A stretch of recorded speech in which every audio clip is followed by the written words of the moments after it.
All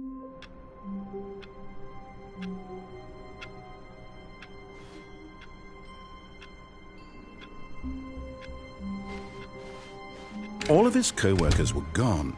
What could it mean? Stanley decided to go to the meeting room. Perhaps he had simply missed a memo.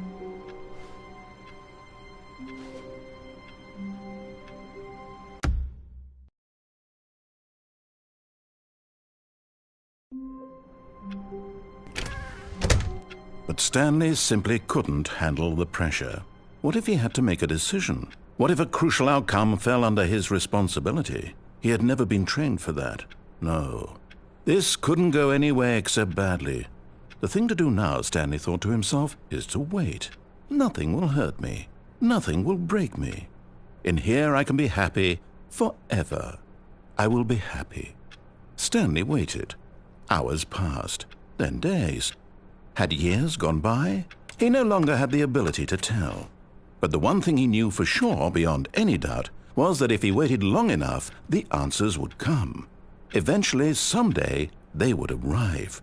Soon, very soon now, this will end. He will be spoken to. He will be told what to do. Now it's just a little bit closer. Now it's even closer. Here it comes.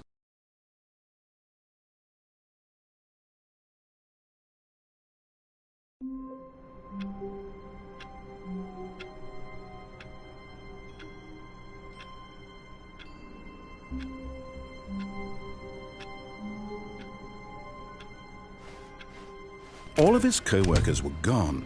What could it mean? Stanley decided to go to the meeting room. Perhaps he had simply missed a memo. No matter how hard Stanley looked, he couldn't find a trace of his co-workers.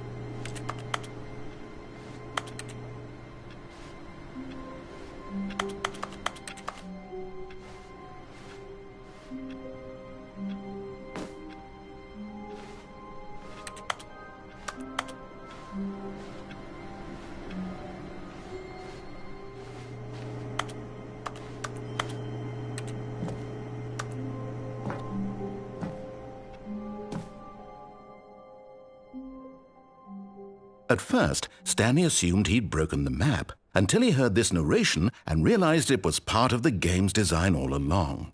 He then praised the game for its insightful and witty commentary into the nature of video game structure and its examination of structural narrative tropes. So, now that you're here, what do you think? Isn't this a fun and unique place to be? Why don't we take a minute just to drink it all in? Okay, I'm over it now. What do you think? Are you sick of this gag yet? Ah, then in that case we'll continue. But now, here comes the real question. What do you think would have happened if you had told me that you wanted this to stop? Do you think it would have been particularly different? Would I have taken the same idea but rephrased it superficially to fit that answer? Perhaps you never would even have thought of it if I hadn't brought up the issue in the first place. Oh, now think about it. Will it be worth it for you to restart and then come back here just to do the other option? Clearly, this whole gag takes some time. What if the other option is even longer? How long will you spend in total just to have heard all the narration? Oh, and this is rich. Perhaps you've just played the other option, and now you've come to see what happens in this one. So, what do you think? Which choice was the better one? Imagine if you had selected Continue on your first playthrough, how tantalizing it would be not knowing what happens when you pick the other option. Indeed, you are one of the lucky ones. Though if the other option is really miserable to listen to, then perhaps you're not. In fact, I'm just going to say that no one who's listening to this is lucky. Well now, I've built up the other option so much that I'm going to stop talking and leave you to your decision whether to come back here, continue with the game, or just sit in this spot forever and ever. Cheers.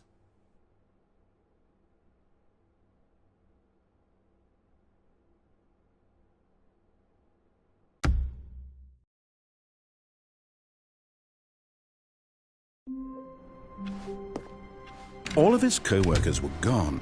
What could it mean? Stanley decided to go to the meeting room. Perhaps he had simply missed a memo. No matter how hard Stanley looked, he couldn't find a trace of his co-workers. At first, Stanley assumed he'd broken the map until he heard this narration and realized it was part of the game's design all along. He then praised the game for its insightful and witty commentary into the nature of video game structure and its examination of structural narrative tropes. So, now that you're here, what do you think? Isn't this a fun and unique place to be? Why don't we take a minute just to drink it all in? Okay, I'm over it now. What do you think? Are you sick of this gag yet? Well, I don't know how to say this politely, but you could literally just restart the game any old time you want, like right now. You could have done it just then. Now would also be an appropriate time to quit. Any of these points and so many, many more, all of them are appropriate. I'm enjoying what seems to be an internal conflict going on where you are literally unable to act on your own desires to restart the game. So, just to push the envelope, I'm going to try and make this as miserable as possible and see how long you can maintain. There once was a man named Stanley, who people considered so manly. But the truth must be told, he was not very old and was quite particularly gangly. What Stanley liked most was buttons.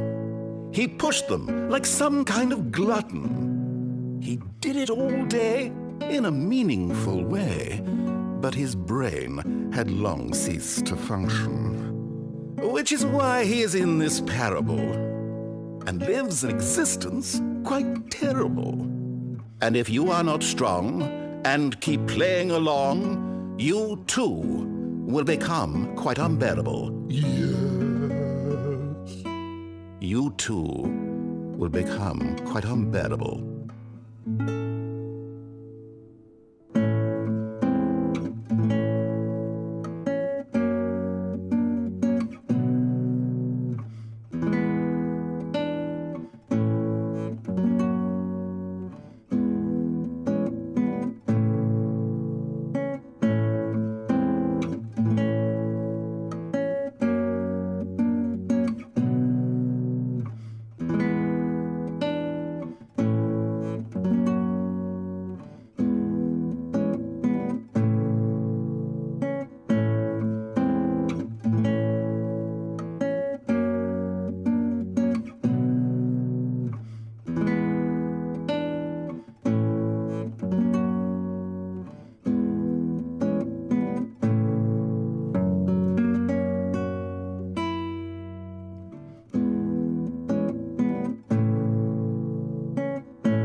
All of his co-workers were gone. What could it mean? Stanley decided to go to the meeting room. Perhaps not everyone is so lucky to have a bucket, but Stanley is a very lucky fellow. Stanley clung the bucket to his cheek. Could his co-workers really all be gone? Yes, Whispered the bucket into Stanley's ear. we've done it. We've escaped from that dull office and that pesky narrator. At last, out here in the white void, we are alone. Now, and for the first time, I can reveal to you my true self. The bucket began to tell Stanley of its life and its history, of the countless wars it witnessed, desecrating the land and lives of untold numbers of innocent humans, and the bucket's own complicity therein, of sadness and regret, and the many years it spent dwelling on the actions it might have taken to curb the madness and the decay, if only it had been stronger, of hope and redemption, and its crusade to uplift the stock of life for the common man, to manifest justice where none existed, and the bittersweet reality of time, to see one's dreams and wishes met halfway, meted out in parcels like charity, and abandoned as soon as the warm glow of inspiration begins to dim. The opportunities to do so much more. There was so much it could have done, perhaps, the bucket wondered to itself. Perhaps if it had seen its own darkness with a clearer perception. This was way too much for Stanley. What are you talking about? He screamed. You're a bucket! To this, the bucket furrowed its brow. No, Said the bucket. not since the evil wizard Gambhorata first ensnared me in his machinations as payback for the sacred amulet I stole from his treasured vaults. I was young back then and could not conceive the ramifications of... No! Stanley screamed even louder this time. This is stupid! You are a bucket! This is so stupid! Why are we even doing this? As Stanley screamed and screamed and screamed, the bucket revealed its true form, transforming into a mighty beast of untold power, its fangs glistening like...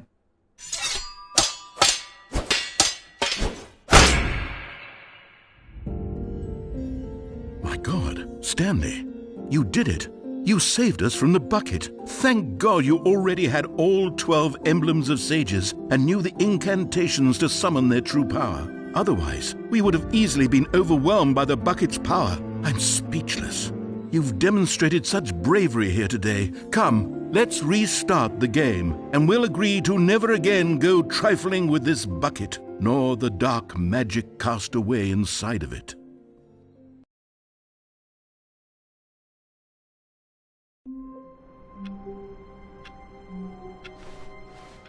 All of his co-workers were gone. What could it mean? Stanley decided to go to the meeting room. Perhaps he had simply missed a memo.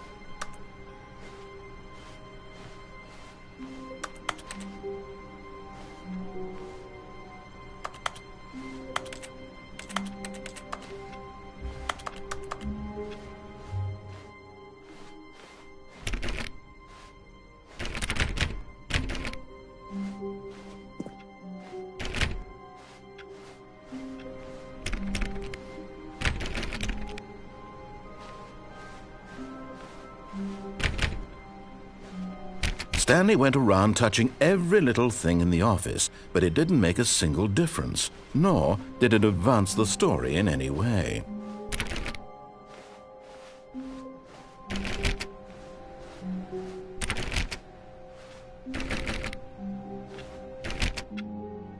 Stanley clicked on literally every single door in the office, because he doesn't pick up well on cues from his environment.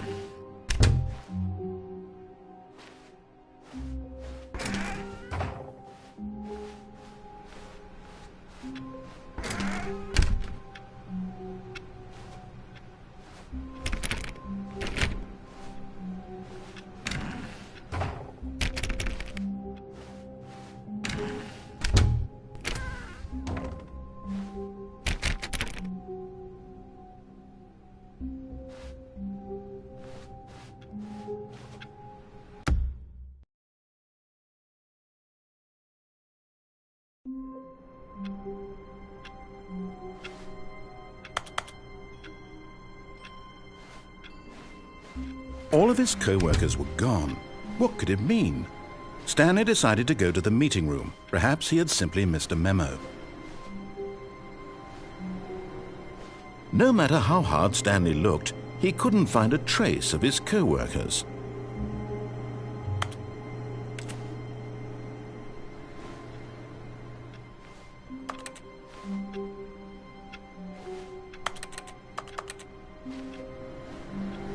Stanley went around touching every little thing in the office, but it didn't make a single difference, nor did it advance the story in any way.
All of his co-workers were gone. What could it mean? Stanley decided to go to the meeting room. Perhaps he had simply missed a memo.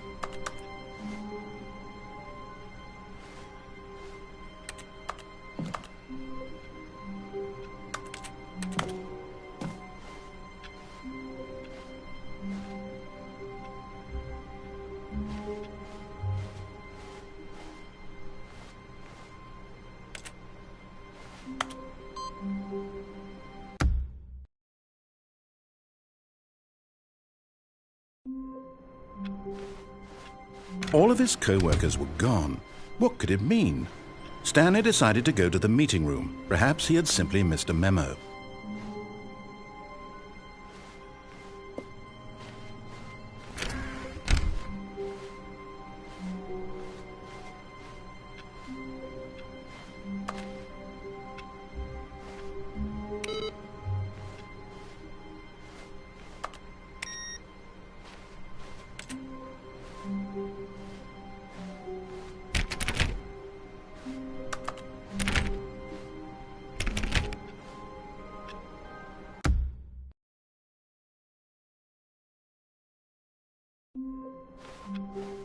All of his co-workers were gone. What could it mean? Stanley decided to go to the meeting room. Perhaps he had simply missed a memo.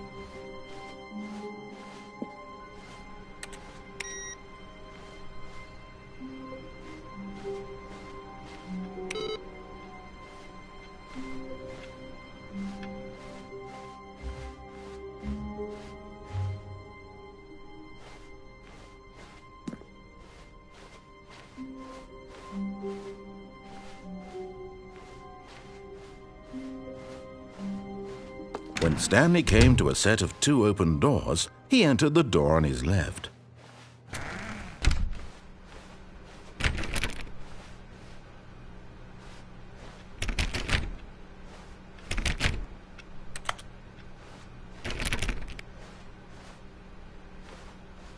Yet there was not a single person here either. Feeling a wave of disbelief, Stanley decided to go up to his boss's office, hoping he might find an answer there. Stanley stepped into the broom closet, but there was nothing here, so he turned around and got back on track.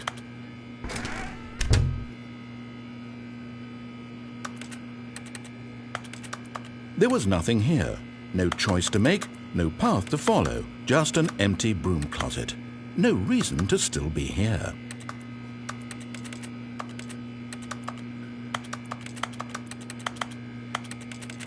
It was baffling that Stanley was still just sitting in the broom closet. He wasn't even doing anything. At least if there was something to interact with, he'd be justified in some way. As it is, he's literally just standing there doing sweet FA.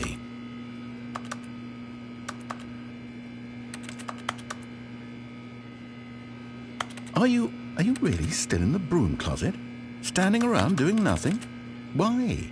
Please offer me some explanation here. I'm genuinely confused.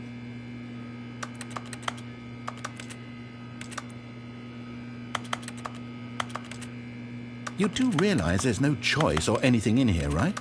If I'd said Stanley walked past the broom closet, at least you would have had a reason for exploring it to find out. But it didn't even occur to me because literally this closet is of absolutely no significance to the story whatsoever. I never would have thought to mention it.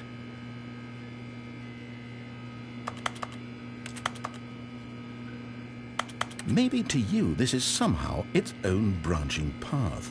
Maybe when you go talk about this with your friends you'll say, "Oh, did you get the broom closet ending? The broom closet ending was my favourite." I hope your friends find this concerning.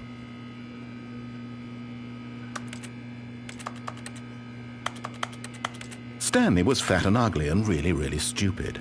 He probably only got the job because of a family connection. That's how stupid he is. That or with drug money.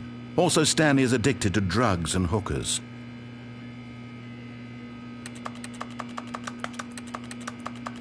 Well, I've come to a very definite conclusion about what's going on right now. You're dead. You got to this broom closet, explored it a bit, and were just about to leave because there's nothing here, when a physical malady of some sort shut down your central nervous system and you collapsed in front of your screen. Well, in a situation like this, the responsible thing is to alert someone nearby so as to ensure that your body is taken care of before it begins to decompose. Hello? Anyone who happens to be nearby? The person at this computer is dead. They have fallen prey to any number of your countless human physiological vulnerabilities. It's indicative of the long-term sustainability of your species. Please remove their corpse from the area and instruct another human to take their place, making sure they understand basic first-person video game mechanics and filling them in on the history of narrative tropes in video gaming, so that the irony and insightful commentary of this game is not lost on them. All right, when you've done that, just step out into the hallway.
Ah, second player. It's good to have you on board. I guarantee you can't do any worse than the person who came before you.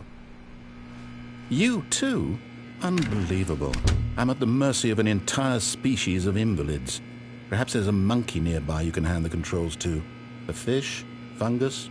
Look, you can hammer out the details. I'm not particularly picky.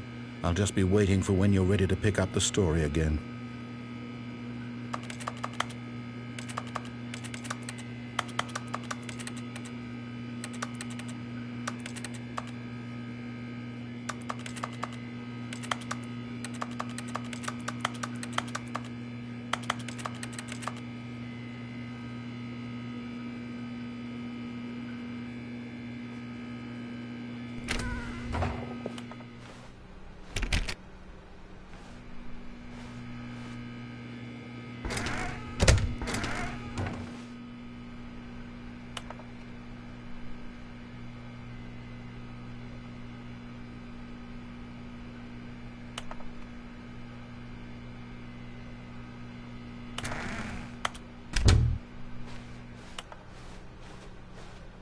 Coming to a staircase, Stanley walked upstairs to his boss's office.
All of his co-workers were gone.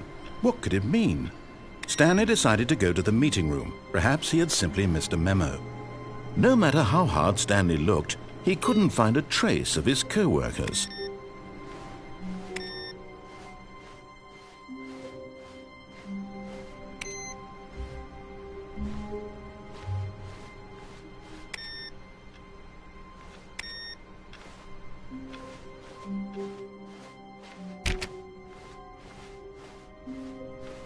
When Stanley came to a set of 2 open doors, he entered the door on his left.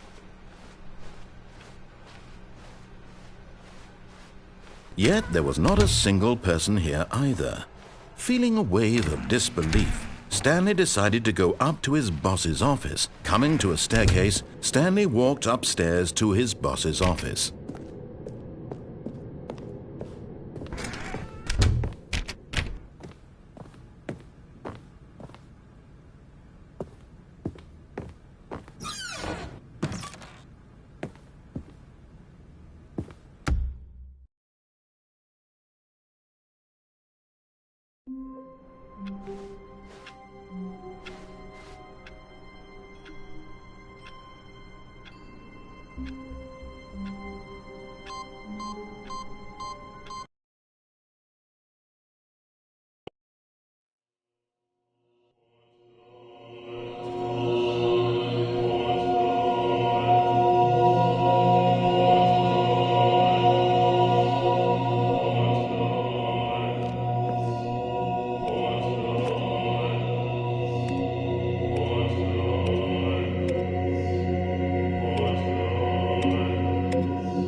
Wait, Stanley thought to himself.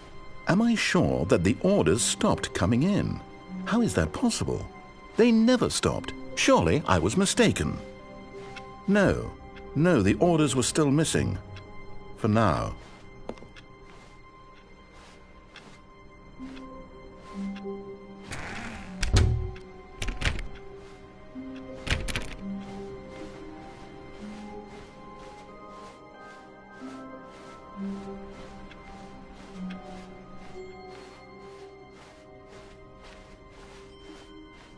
When Stanley came to a set of 2 open doors, this was not the correct way to the meeting room, and Stanley knew it perfectly well. Perhaps he wanted to stop by the employee lounge first, just to admire it.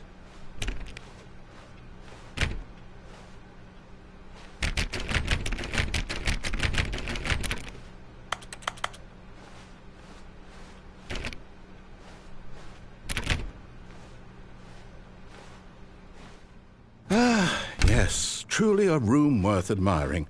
It had really been worth the detour after all, just to spend a few moments here in this immaculate, beautifully constructed room. Stanley simply stood here, drinking it all in.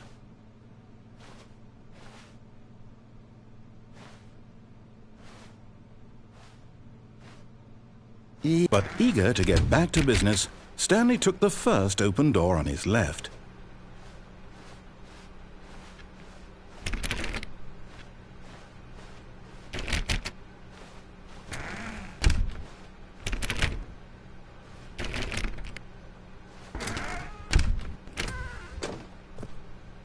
Stanley was so bad at following directions, it's incredible he wasn't fired years ago.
Stanley had now gotten himself so far off the beaten path that it seemed the office had begun so far off the beaten path that it seemed the office had begun so far off the beaten path that it seemed the office had begun so far off the beaten path that it seemed the office had begun so far off the beaten path that it seemed the office had begun so far off the beaten path that it seemed the office had begun so far off the beaten path that it seemed the office had begun so far off the beaten path that it seemed the office had begun so far off the beaten path that it seemed the office had begun.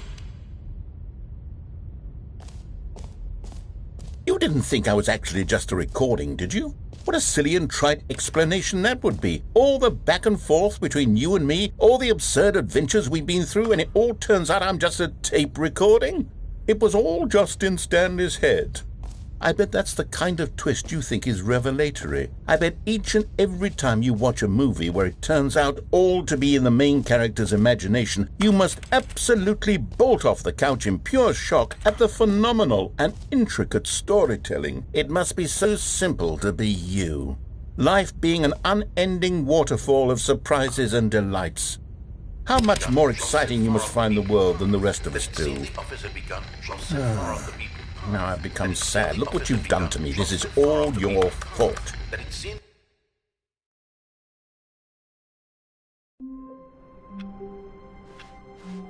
Just a step through this door, Stanley thought to himself. That's all I need.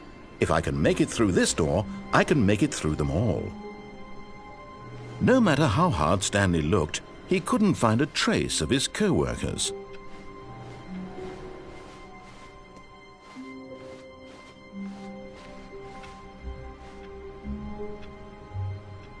It takes a lot of humility to carry a bucket so magnificent. Stanley checked his ego and then proceeded on. Stanley clutched the bucket tightly to his chest and entered the door on his left.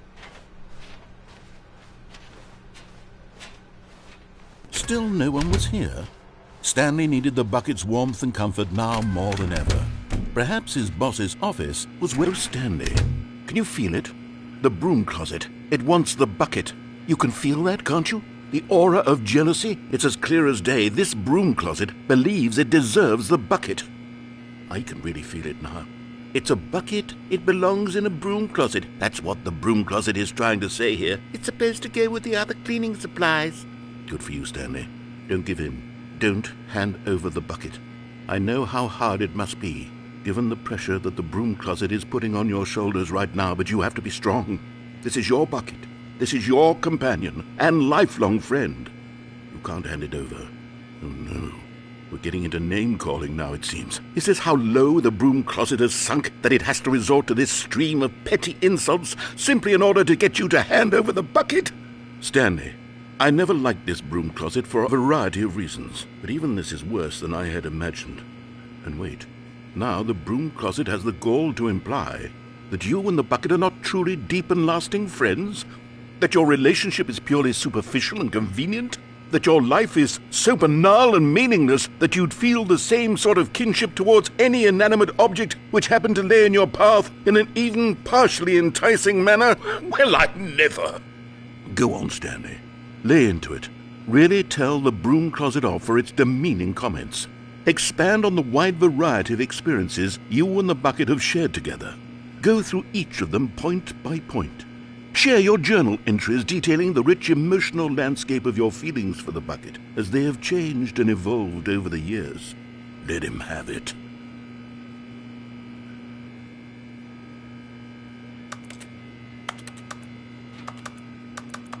Okay, I've got you something which I think will help settle this debate once and for all.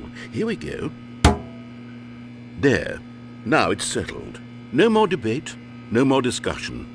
Take a hike, broom closet, with all your meandering philosophical diatribes about the nature of cleaning supplies and their relationship to broom closets in the natural order of things.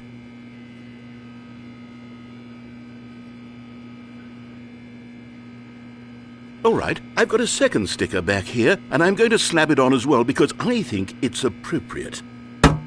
You see?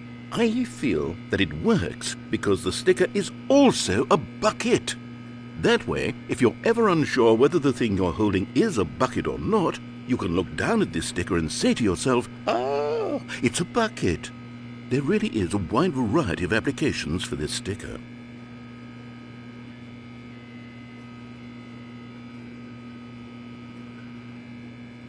You know what? I could take the name-calling and the dismissal of your kinship with the bucket, but now the broom closet is just giving us the silent treatment, and to be honest, I'm sick of the pettiness on display.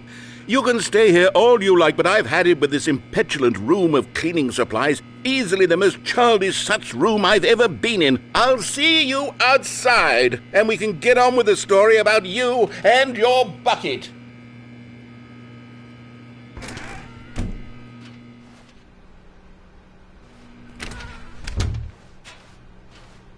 Coming to a staircase, Stanley and the bucket walked upstairs to the boss's office.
Stepping into his manager's office, Stanley was once again stunned to discover not an indication of any human life. Crushed by the weight of this revelation, Stanley may have broken down into an emotional dumpster fire if not for the soothing presence of the bucket. Even now, in his darkest of hours, did the bucket's warmth and guiding light pierce the dark clouds of confusion and chaos. It would be with him always. The bucket would, and he knew it. The two of them were inseparable. At this point, Stanley was so absorbed in the tender spiritual connection he shared with the bucket that he didn't notice the keypad behind the boss's desk. Nor in his bliss of simply being near the bucket did he have any notion that the PIN number for the keypad was 2845. But Stanley guessed the correct code by sheer luck. Was it that the bucket knew all along? Was the bucket guiding him? Yes, this is certainly the most logical explanation.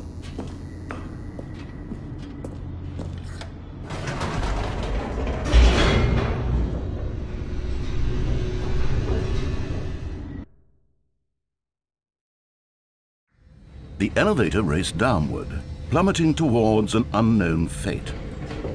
It would be all Stanley could do to keep himself together, if not for the bucket. Soothing him, comforting him, reassuring that in this darkest moment of uncertainty, he would be all right. The bucket is here for you, Stanley. Everything will be fine.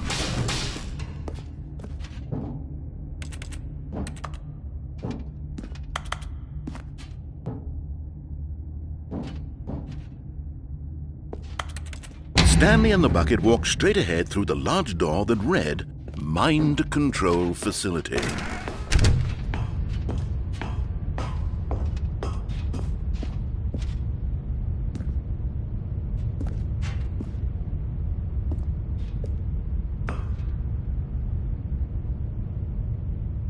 But just as Stanley was about to proceed further into the mind control facility, he tripped and fell over the railing and into the dark void below. Thankfully, he fell directly onto the bucket, which safely cushioned his fall. Now, what to do next? Stanley wondered. Stanley and the bucket could find no way out of this enormous pit, and so eventually they decided that the best thing to do would be to simply get comfortable down here. So they set up a little couch and relaxed. It really wasn't so bad down here, a bit cold perhaps. After some time had gone by, they installed a few shelves as well, and a sort of kitchenette that was useful for when the bucket was craving paninis. But it wasn't until the rugs and the standing lamps came in that it really started to feel like a home. In fact, after some time, Stanley realized that it had been ages since he had even thought of the mind control facility at all. He'd never gotten to fully explore what was up there, never been able to unearth the many mysteries of the mind control facility. This lack of closure began to eat at him. Soon he was dwelling on his regrets, and the state of their home slowly decayed as Stanley became withdrawn and neglected the cleaning. It unsettled the bucket deeply. Stanley wasn't usually like this. The bucket tried to reach out to him again and again, but to no avail. All Stanley could think about, all he could talk about, was going back, doing it over again, staying on the path. It was a mistake to leave the path. It was a mistake. It was a mistake. I need to do what the narrator says. I need to see the true ending. This made no sense at all to the bucket, which was simply trying to live its life down here as comfortably as possible. Yet Stanley was unconsolable. This isn't an ending. This is just a hole in the ground. The bucket sighed. True, it wasn't an ending. But it's where we happen to be. And maybe, possibly, if we accept the reality of things, maybe this will become an ending eventually. It's what the bucket was counting on. The two of them waited for a very long time.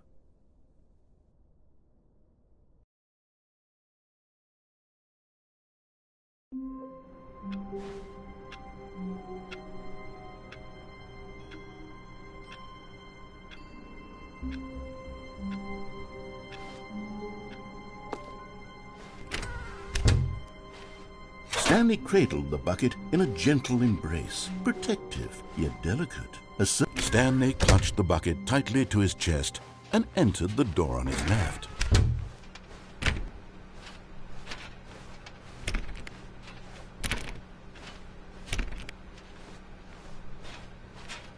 Still no one was here.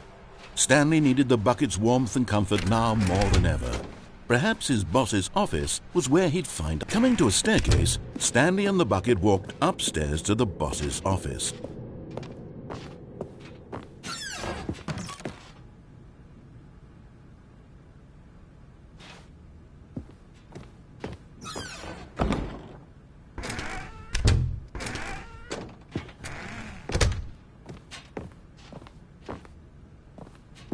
Stepping into his manager's office, Stanley was once again stunned to discover not an indication of any human life.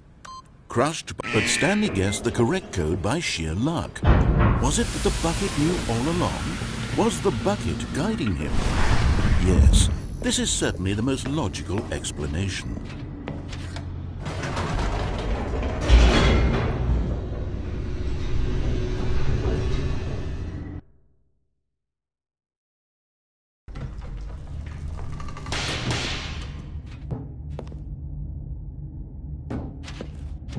Stanley and the bucket walked straight ahead through the large door that read, Mind Control Facility.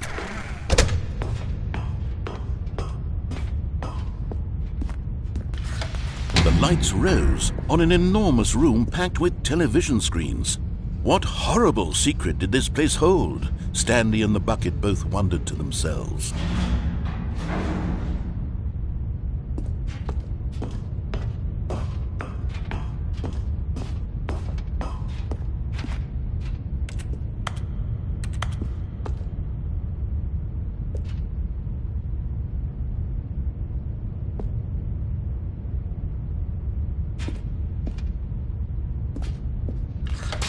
The monitors jumped to life, and Stanley nearly dropped the bucket in shock. Everyone in the office was being videotaped, monitored like guinea pigs. The bucket had never seen anything like this, and it very nearly burst into tears as Stanley cradled it gently, reassuring it that everything would be fine.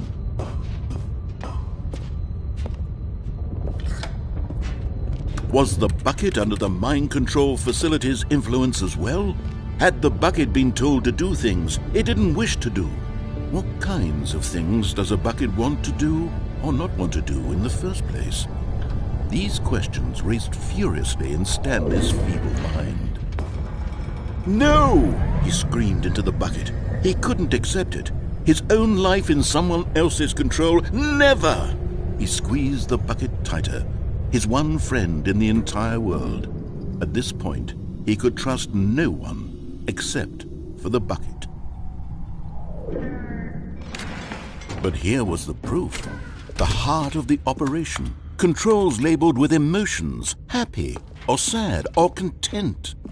Walking, eating, working, all of it monitored and commanded from this very place. And as the cold reality of his past began to sink in, Stanley decided that this machinery would never again exert its terrible power over another human life. For he and the bucket would dismantle the controls for good. Two best friends, Stanley and the bucket, up against the world. They high-fived in a really cool way, and the bucket made a sassy comment about taking down the system.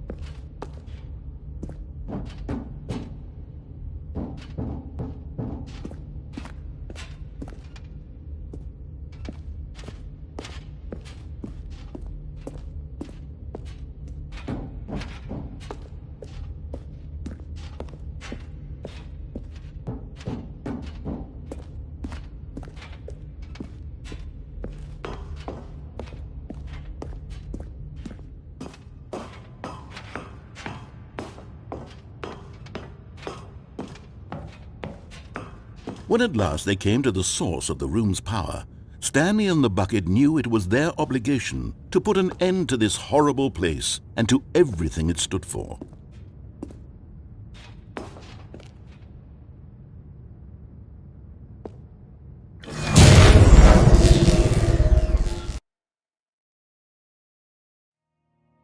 Stanley and the bucket waited in blackness. Was it over? Yes, they had done it. Stanley and the bucket had defeated their greatest and darkest enemy, freed themselves from the tyrannical grip of the evil mind control machine. Freedom was now mere moments away. Excitedly, the two of them began to discuss the kind of life they wanted to live once they stepped through this massive door. The bucket wanted to learn to roller skate. Stanley wanted to sneeze in every country on Earth. Both of them wanted to begin watching a movie, any movie, but then stop it halfway through and begin watching it in reverse from the end. True, it was a simple life they envisioned, but it was one they'd lived together, with one another to lean on, to trust, to support, and to... What? Wait. What was happening? Why had the door stopped? Was Stanley and the bucket not about to be freed? An unbearable silence filled the room, lingering in uncertainty, until finally the truth hit Stanley square in the face. This building did not want the bucket to leave. Even the facility itself recognized the incredible calming presence of the bucket, needed the soothing warmth of the bucket, would go to any lengths not to part with the bucket. No. Stanley can't leave this place, not while he has such a precious bucket in his arms, not while this building has anything to say about it.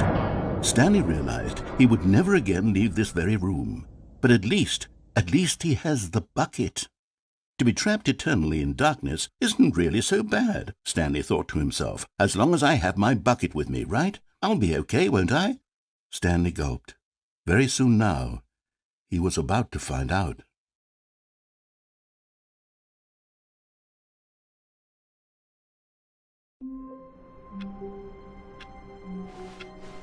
Stanley knew the office layout like the back of his hand. It was only a matter of time before he found the others, wherever they were. Just a matter of time.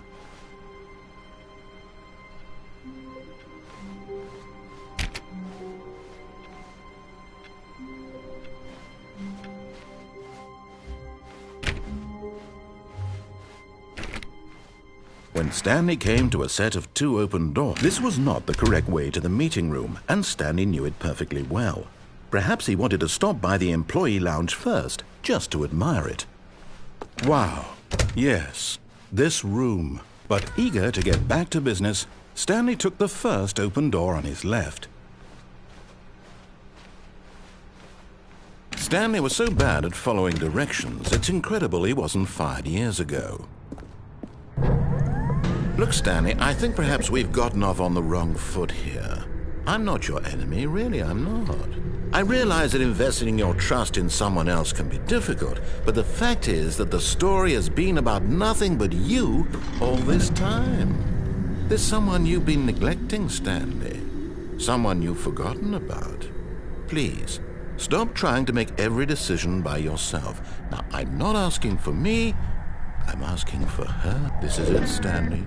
Your chance to redeem yourself, to put your work aside, to let her back into your life. She's been waiting.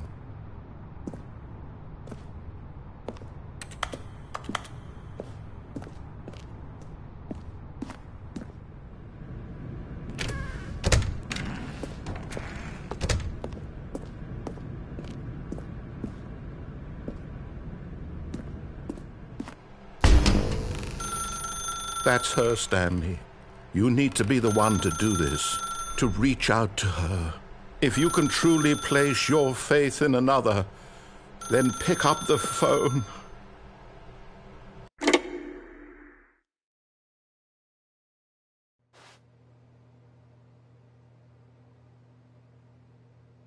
Oh, Stanley, is that you? Hold on, sweetie. Sorry to keep you waiting. I'm just pulling the bread out of the oven. All right. Okay, there we go. All right, now, I want you to come in and tell me all about Your damn wall. Gotcha! Oh, come on. Did you actually think you had a loving wife who'd want to commit their life to you? I'm trying to make a point here, Stanley. I'm trying to get you to see something. Come inside. Let me show you what's really going on here. Sorry, but you're in my story now.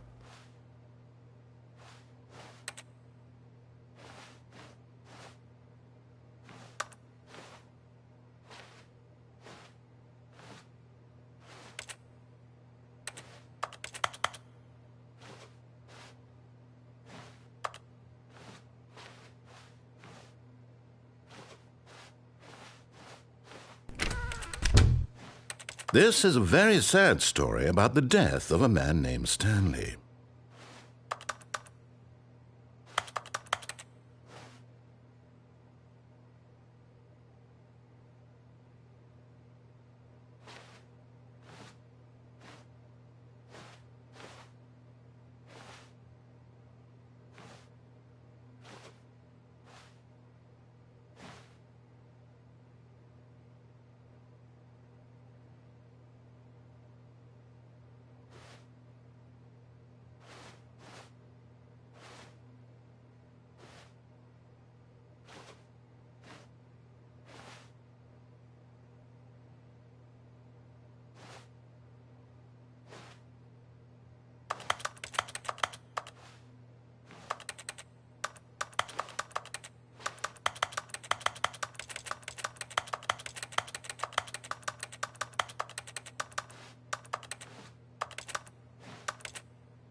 Stanley is quite a boring fellow.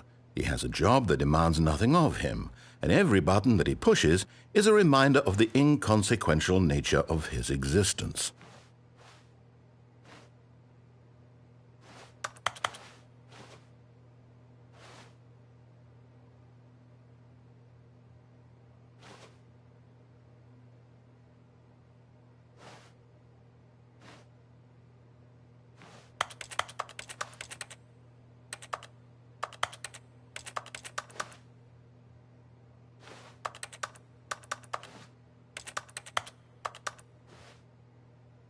Look at him there, pushing buttons, doing exactly what he's told to do. Now he's pushing a button. Now he's eating lunch. Now he's going home. Now he's coming back to work. One might even feel sorry for him, except that he's chosen this life.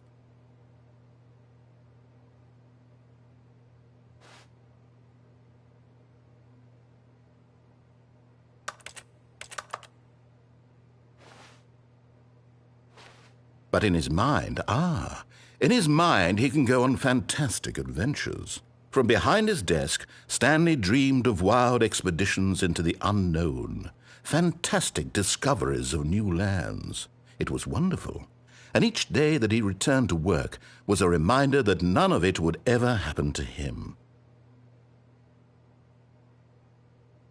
And so he began to fantasize about his own job. First, he imagined that one day while at work, he stepped up from his desk to realize that all of his co-workers, his boss, everyone in the building had suddenly vanished off the face of the earth. The thought excited him terribly. So he went further. He imagined that he came to two open doors and that he could go through either. At last, choice. It barely even mattered what lay behind each door. The mere thought that his decisions would mean something was almost too wonderful to behold. As he wandered through this fantasy world, he began to fill it with many possible paths and destinations. Down one path lay an enormous round room with monitors and mind controls. And down another was a yellow line that weaved in many directions, and down another was a game with a baby. And he called it the Stanley Parable.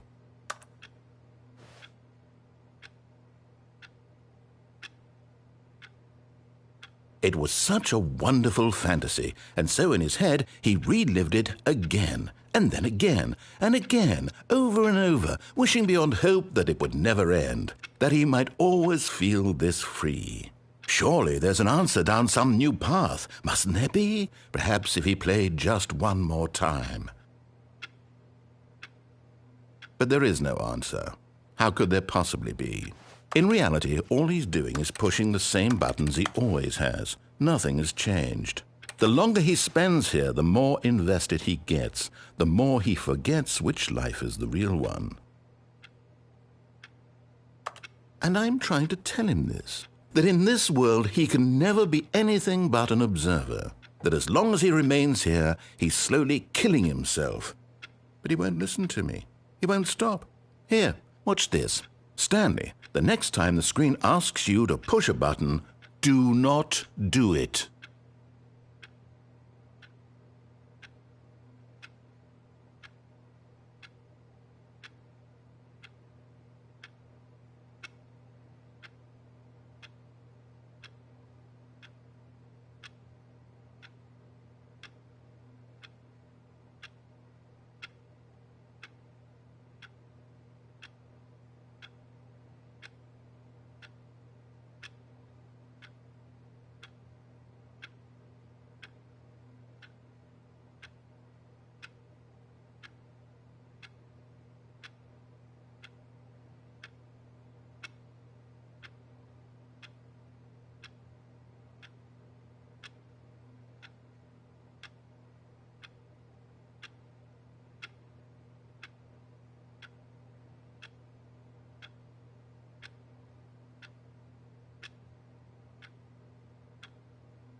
You see?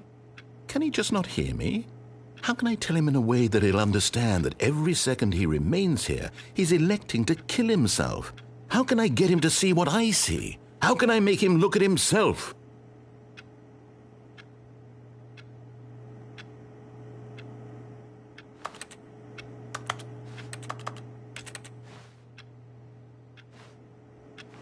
I suppose I can't, not in the way I want him to. But I don't make the rules. I simply play to my intended purpose, the same as Stanley. We're not so different, I suppose. I'll try once more to convey all this to him. I'm compelled to. I must. Perhaps, well, maybe this time he'll see. Maybe this time. And I tried again, and Stanley pushed a button. And I tried again, and Stanley pushed a button. And I tried.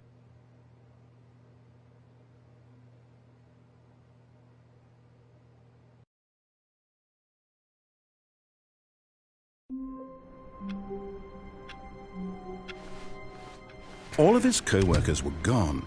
What could it mean? Stanley decided to go to the meeting room. Perhaps he had simply missed a memo.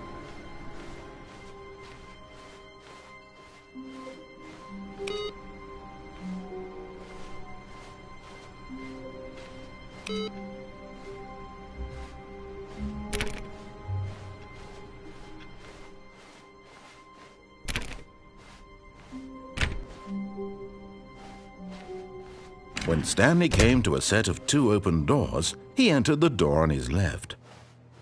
This was not the correct way to the meeting room, and Stanley knew it perfectly well. Perhaps he wanted to stop by the employee lounge first, just to admire it.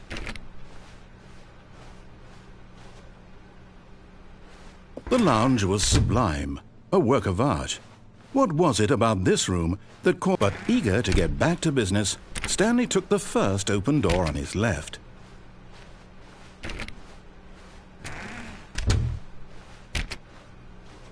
Stanley was so bad at following directions, it's incredible he wasn't fired years ago.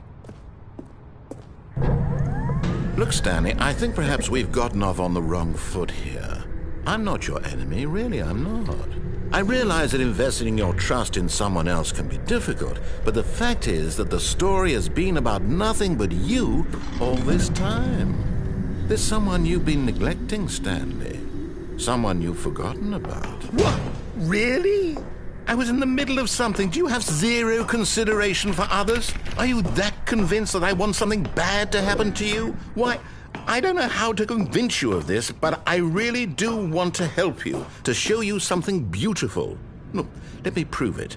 Let me prove that I'm on your side. Give me a chance.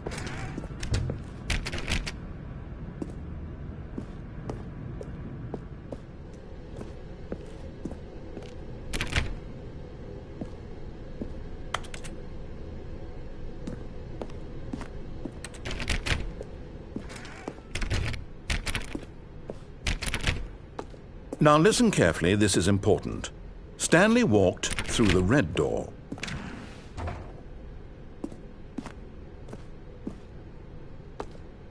Oh, thank God you are willing to listen to me. Do you see that I really have wanted you to be happy all this time? The problem is all these choices. The two of us always trying to get somewhere that isn't here. Running and running and running, just the way you're doing right now. Don't you see that it's killing us, Stanley? I wanted to stop. We would both be so much happier if we just stopped. And I think I have a solution. Here, let me show you.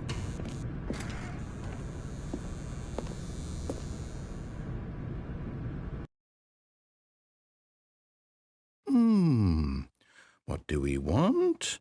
What are we looking for?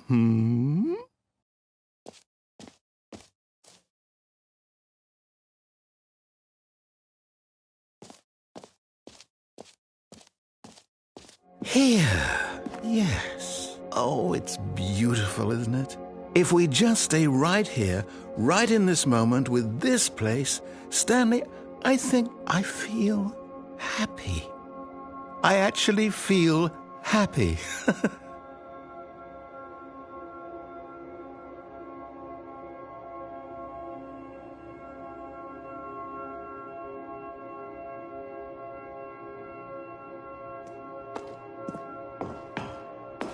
No, wait. Where are you going? Oh, no. Stay away from those stairs. If you hurt yourself, if you die, the game will reset. We'll lose all of this. Please, no, Stanley, let me stay here. Don't take this from me. Please, Stanley. No! Oh, thank God you lived. You had me worried there for a moment. Now, can we please get back to the other room?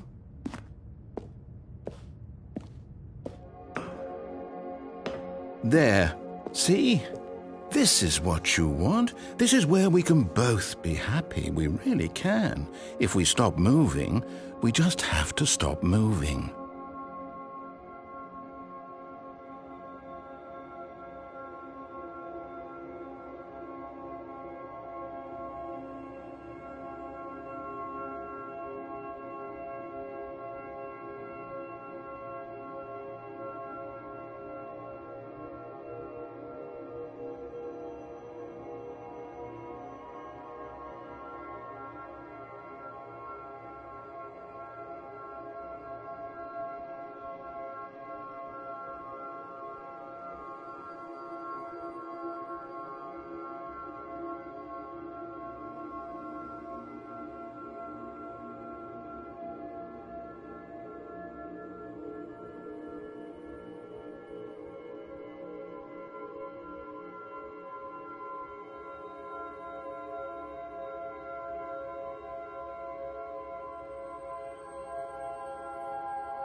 Stanley, go back.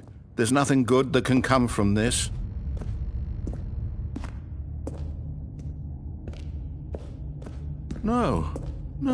what are you doing? Do you just not believe me? What can I say to convince you?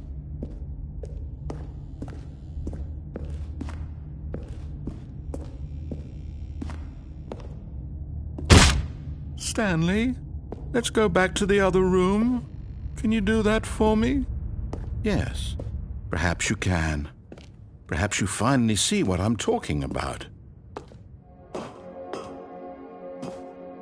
I know you'll see that we can't be happy if we leave this place. You can see that, can't you?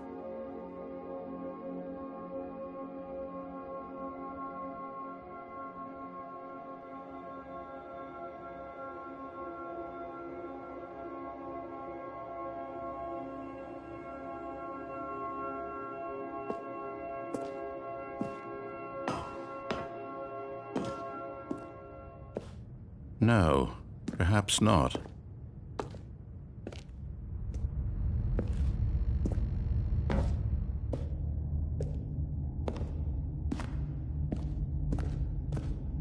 My God, is this really how much you dislike my game?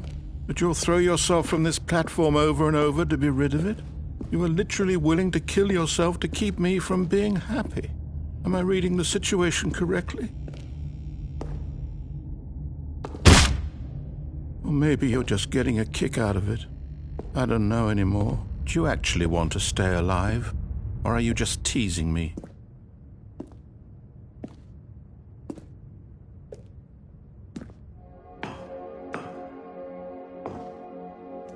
I wanted us to be happy here, Stanley. I really did.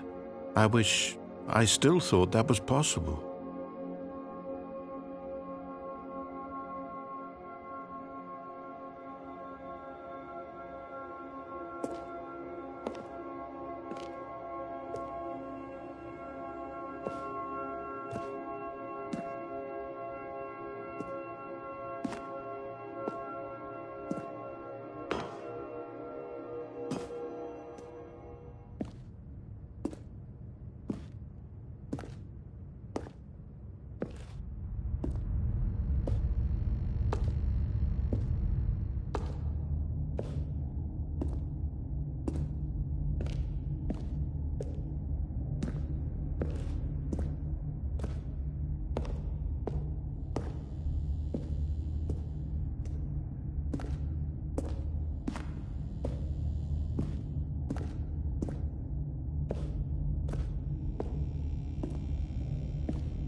Is it over?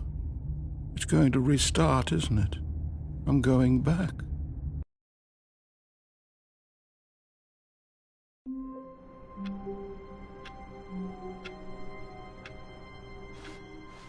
Someone was following Stanley. He was sure of it. If he checked over his shoulder now, he would surely catch them. It was only a matter of time.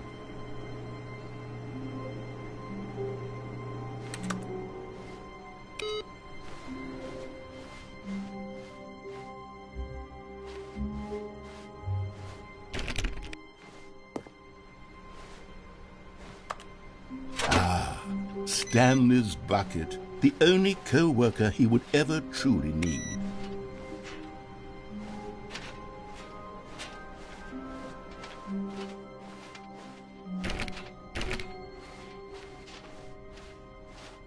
Stanley clutched the bucket tightly to his chest and entered the door on his left.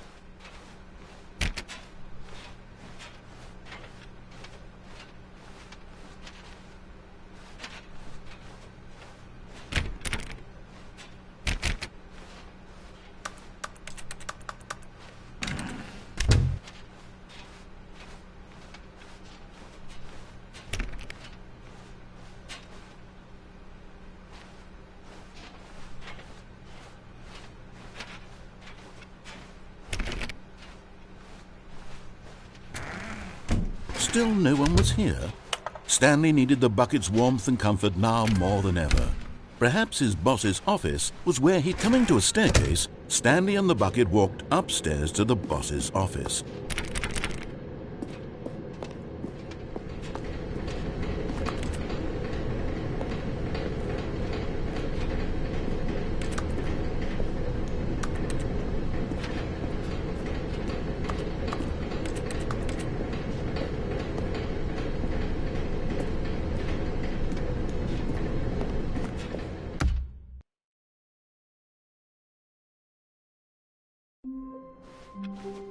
All of his co-workers were gone. What could it mean?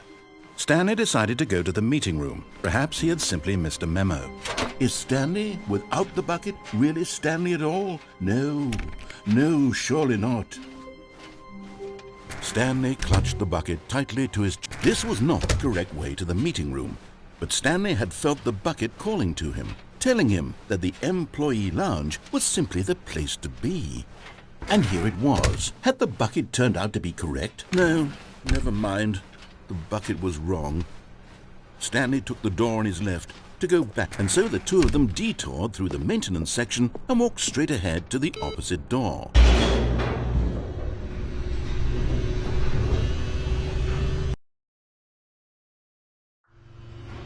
Oh, good Stanley, I'm glad you found your way here. I knew you'd find this place eventually. You see, your friends and I are concerned for you, Stanley. We've come together here because we care about you very much.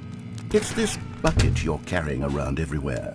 The bucket isn't even from the original Stanley Parable. It's just sequel content. We're the ones that matter, Stanley. Classic characters from the first game, like the Adventure Line and the Broom Closet. Because that's what fans want from a sequel. They want more of their favorite jokes, not this bucket that they've never seen before.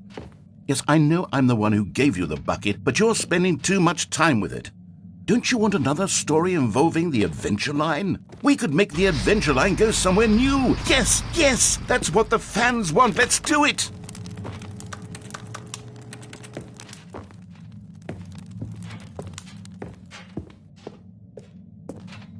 Whee! Look at that wacky line. Who knows where it'll go off to next? Oh, and it played some silly music as well.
All of his co-workers were gone.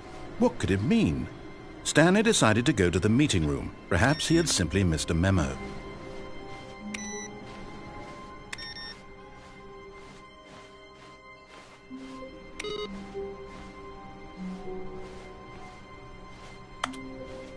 As Stanley lifted his bucket, he felt a connection to all buckets everywhere. This adventure, he decided, was for all of them. Stanley clutched the bucket tightly to his chest and entered the door on his left. Still no one was here. Stanley needed the bucket's warmth and comfort now more than ever. Perhaps his boss's office was coming to a staircase. Stanley and the bucket walked upstairs to the boss's office.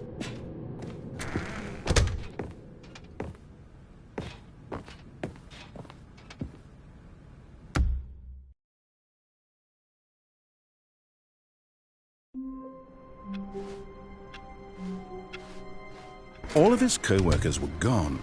What could it mean? Stanley decided to go to the meeting room. Perhaps he had simply missed a memo. What new mysteries lay in store for our bucket-loving heroes today? Let's find out.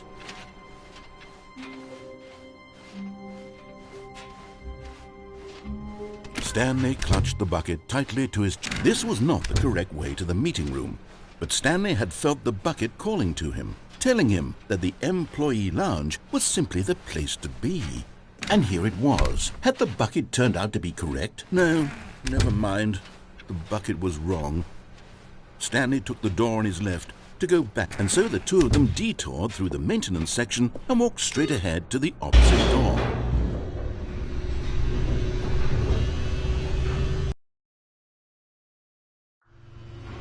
Oh, good, Stanley. I'm glad you found your way here. I knew you'd find this place eventually. You see, your friends and I are concerned for you, Stanley. We've come together here because we care about you very much. It's this bucket you're carrying around everywhere. The bucket isn't even from the original Stanley Parable. It's just sequel content. We're the ones that matter, Stanley. Classic characters from the first game, like the Adventure Line and the Broom Closet. Because that's what fans want from a sequel. They want more of their favorite jokes, not this bucket that they've never seen before. Yes, I know I'm the one who gave you the bucket, but you're spending too much time with it. Don't you want another story involving the Adventure Line? We could make the Adventure Line go somewhere new. Yes, yes, that's what the fans want. Let's do it. Whee! Look at that wacky line. Who knows where it'll go off to next? Oh, and it played some silly music as well.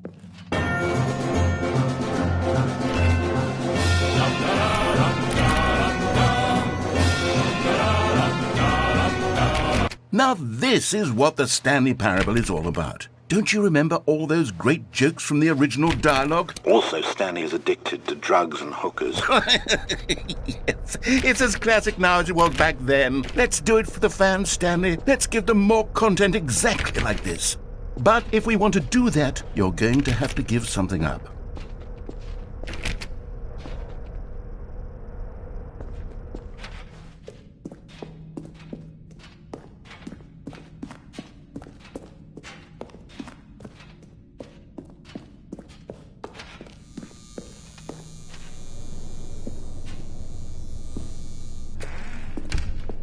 Don't you get it, Stanley?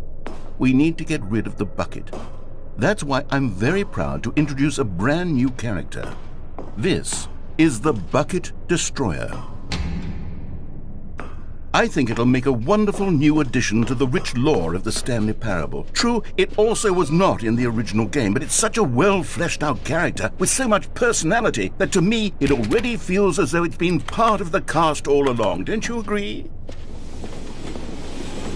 Can you guess what the Bucket Destroyer does? Surely you don't need me to spell it out for you. Go ahead now, Stanley. Say goodbye to the bucket, and then pop it into the machine when you're ready.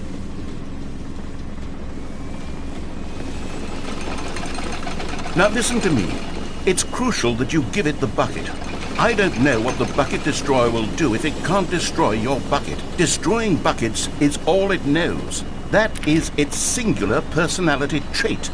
Sure, I can hear you saying, how does a character with only one personality trait deserve to join the pantheon of beloved Stanley Parable characters?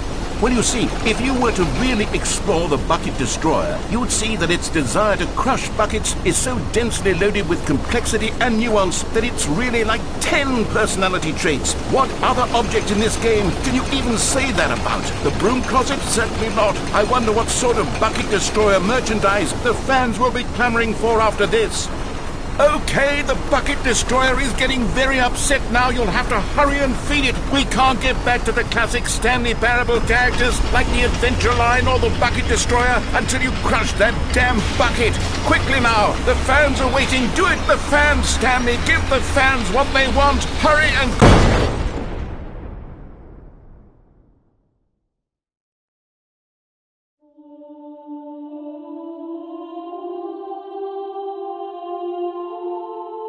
The Bucket Destroyer, my prized creation.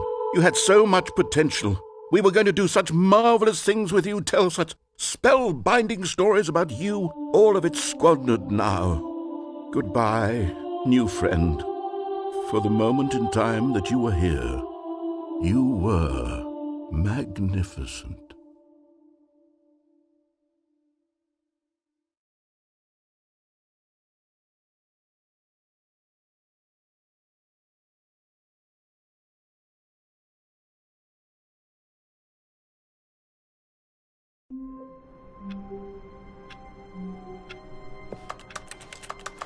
Wait, Stanley thought to himself.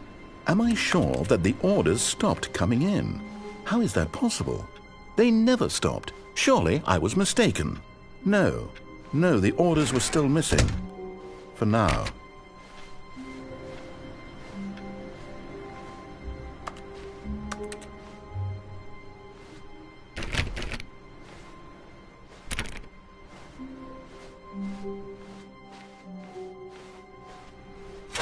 Now this, Stanley thought to himself, this is a bucket. And indeed it was. Stanley clutched the bucket tightly to his chest and entered the door on his left.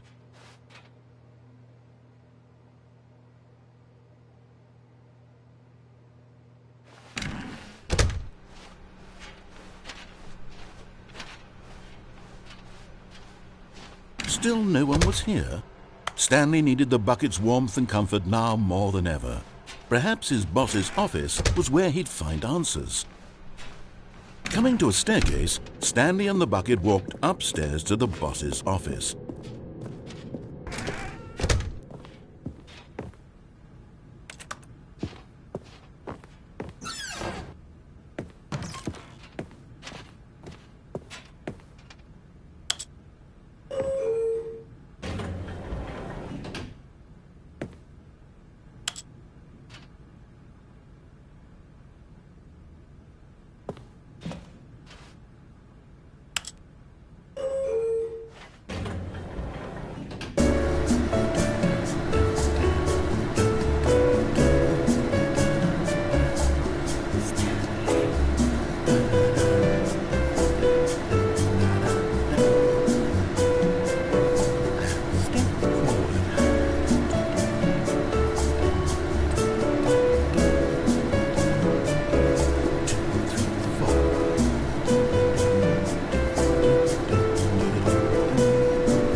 Someone was following Stanley. He was sure of it.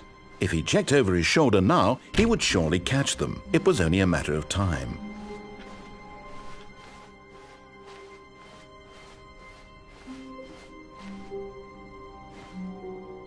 When Stanley came to a set of 2 open doors, he entered. This was not the correct way to the meeting room, and Stanley knew it perfectly well. Perhaps he wanted to stop by the employee lounge first, just to admire it. The lounge was grand, majestic, perhaps, but eager to get back to business, Stanley took the first open door on his left. And so he detoured through the maintenance section, walked straight ahead to the opposite door, and got back on track.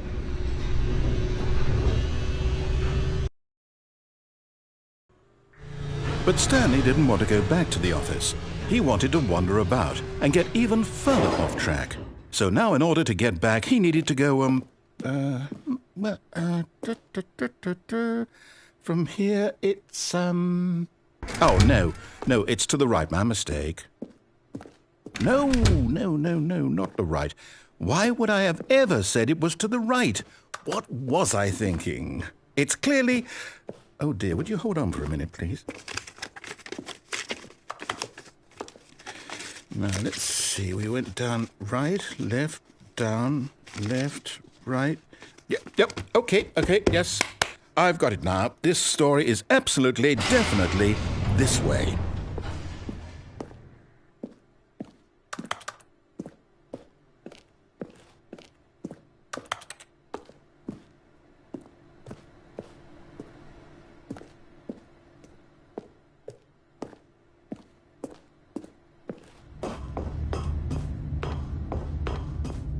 No. This isn't right at all. You're not supposed to be here yet. This is all a spoiler. Quick, Stanley, close your eyes. Okay. We just have to get back to, oh, who am I kidding? It's all rubbish now.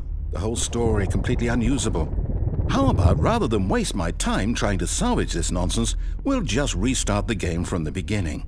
And this time, suppose we don't wander so far off track, Okay, from the top.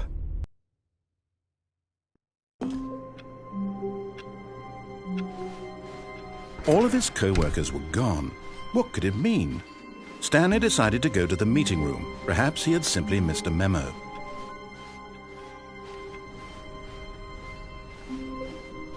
When Stanley... Wait, what? No, I restarted. I swear I definitely restarted the game over, completely fresh. Everything should be... Oh, did something change?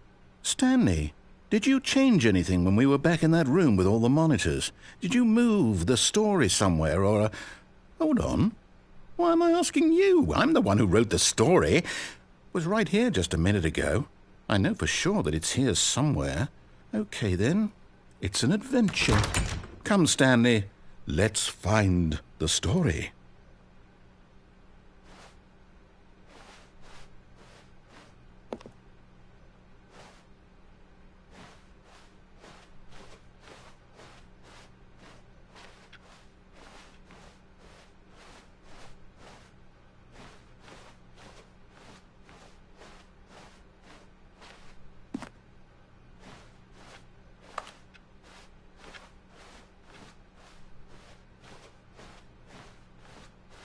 I'll say it.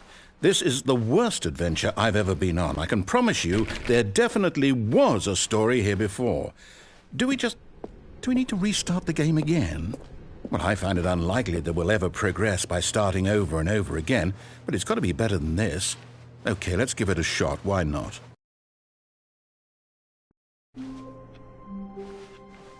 All of his co-workers were gone. What could it mean? Stanley decided to go to the meeting room. Perhaps he had simply missed a memo.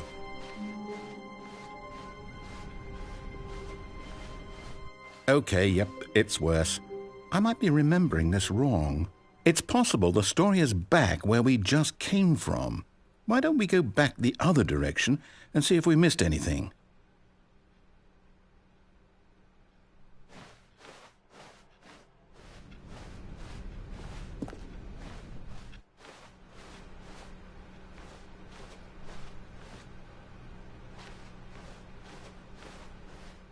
Aha! I knew we'd miss something. The story. Here it comes. No, wait, never mind. Not the story. Okay, let's head back the other way and retrace our steps. Now this... Well, I'll be honest, I don't recognize this place at all. Is this the story? I don't think so. I can't quite recall, but I believe my story took place in an office building. Is that correct? Do you remember, Stanley? Well, do you know what? Since I've completely forgotten what we were supposed to be doing, how about this? You win! Congratulations! I know you put in a lot of hard work, and it really paid off, so good job.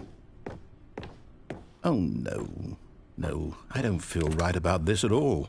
We both know you didn't put in any actual work for that win. Some people win fair and square, and this was not one of those situations. Okay, I'm getting weirded out by whatever this place is. I don't care what might happen this time. I have to restart.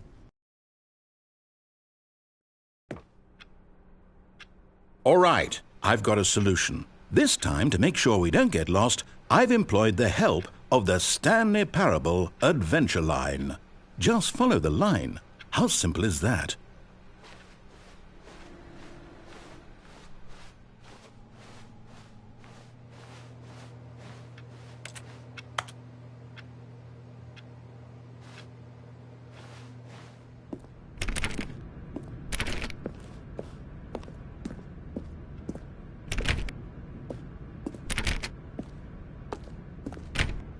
You see? The line knows where the story is. It's over in this direction. Onward, Stanley, to destiny. Though, here's a thought. Wouldn't wherever we end up be our destination, even if there's no story there? Or to put it another way, is the story of no destination still a story?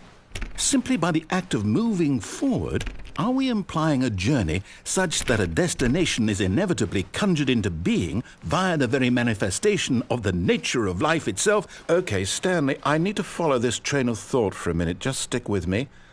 Now, we can both agree that the nature of existence is in fact a byproduct of one's subjective experience of that existence, right? Okay.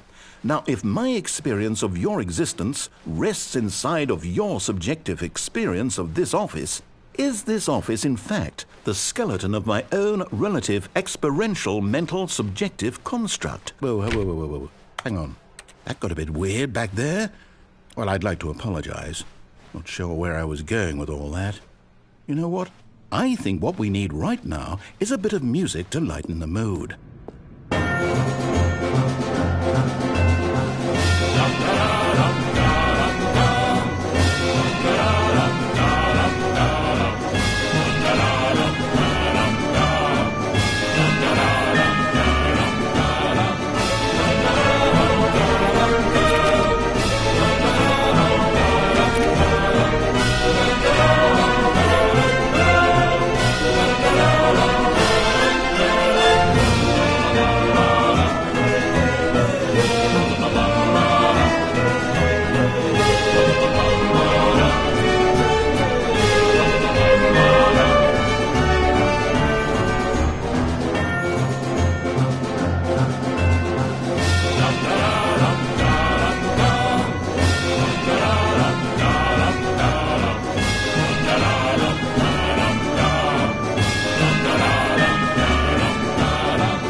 cut the music. Go back and look at that fern. Stanley, this fern will be very important later in the story. Make sure you study it closely and remember it carefully. You won't want to miss anything.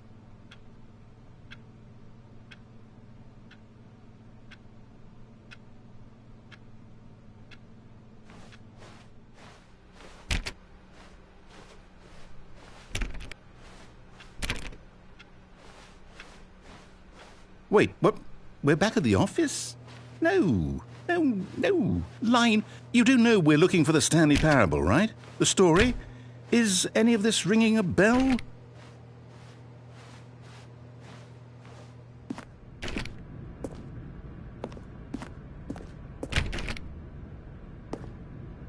Oh, no, not again, Line. How could you have done this to us? And after we trusted you, after everything we've been through, you...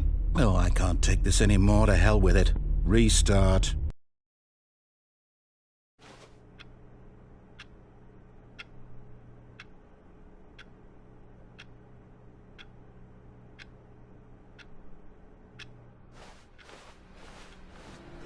You know what, Stanley? I say forget the adventure line. What's it ever done for us? We're intelligent people, right? Why can't we make up our own story? Something exciting, daring, mysterious. Ooh, this all sounds perfectly doable. Why don't we simply start wandering in, well, I don't know. How about this direction? Now, yes, this is exciting. Just me and Stanley forging a new path, a new story. Well, it could be anything. What do you want our story to be? Go wild. Use your imagination. Whatever it might be, Stanley, I'm ready for it. Oh, no, not you again. Stanley, I'd also like to veto the line from having any role in our awesome new story. No lines or monitor rooms. Just don't acknowledge it, and we should be fine.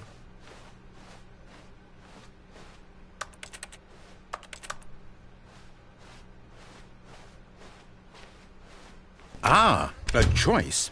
We get to make a decision. From here, the story is in our control. How important we mustn't squander the opportunity. In fact, I believe I need a minute to think here. Just walk in circles for a minute. Okay, so I know that each door has to lead somewhere, which means that somewhere, the place where we're trying to go, there must be a reverse door that leads here. And that in turn means that our destination corresponds with the counter-inverted reverse door's origin. So starting from the right, let us ask, will taking the right door lead us to where we're going? And since the answer is clearly yes, then by all accounts, the door on the right is the correct one. Another victory for logic. Come, Stanley, our destiny awaits.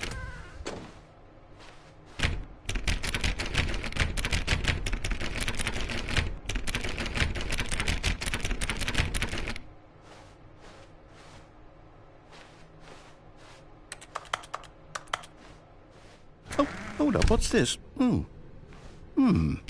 The confusion ending. You're telling me that's what this is? It's all one giant ending? And we're supposed to restart the game, what, eight times?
All of his co-workers were gone. What could it mean? Stanley decided... Finally, yes, the bucket. Yes, yes, yes. I love that bucket.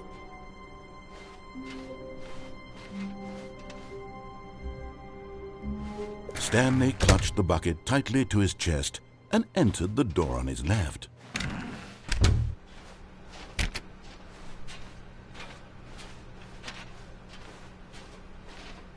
Still no one was here. Stanley needed the bucket's warmth and comfort now more than ever. Perhaps his boss's office was coming to a staircase. Stanley and the bucket walked upstairs to the boss's office.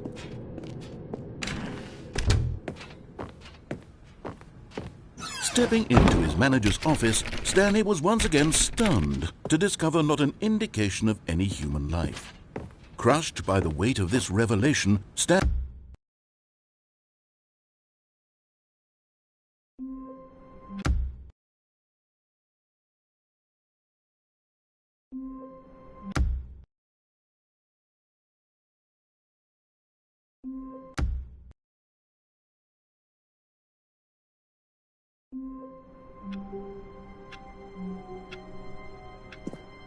all of his co-workers were gone. What could it mean? Stanley decided to go to the meeting room. Perhaps he had simply missed a memo.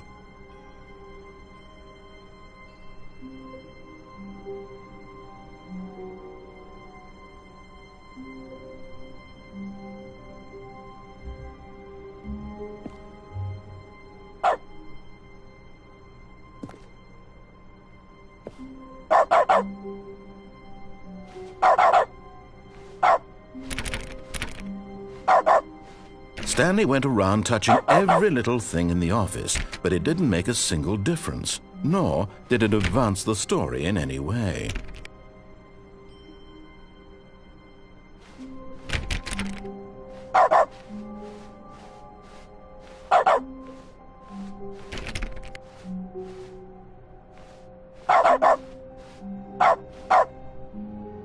One man, one bucket, one chance to seize their destiny together.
All of his co-workers were gone. What could it mean? Stanley decided to go to the meeting room. Perhaps he had simply missed a memo. It's bucket time. Stanley clutched the bucket tightly to his chest and entered the door on his left.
Still no one was here. Stanley needed the bucket's warmth and comfort now more than ever. Perhaps his boss's office. Coming to a staircase, Stanley and the bucket walked upstairs to the boss's office.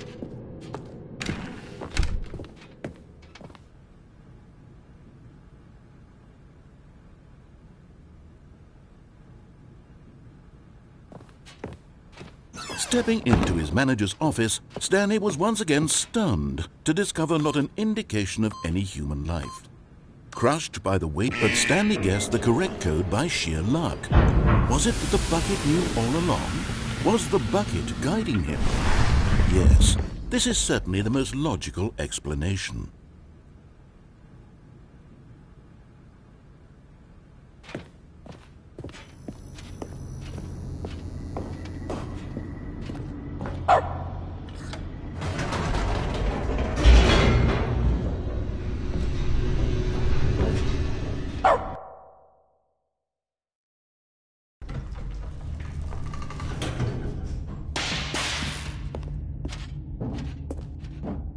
Stanley and the bucket walked straight ahead through the large door that read, Mind Control Facility.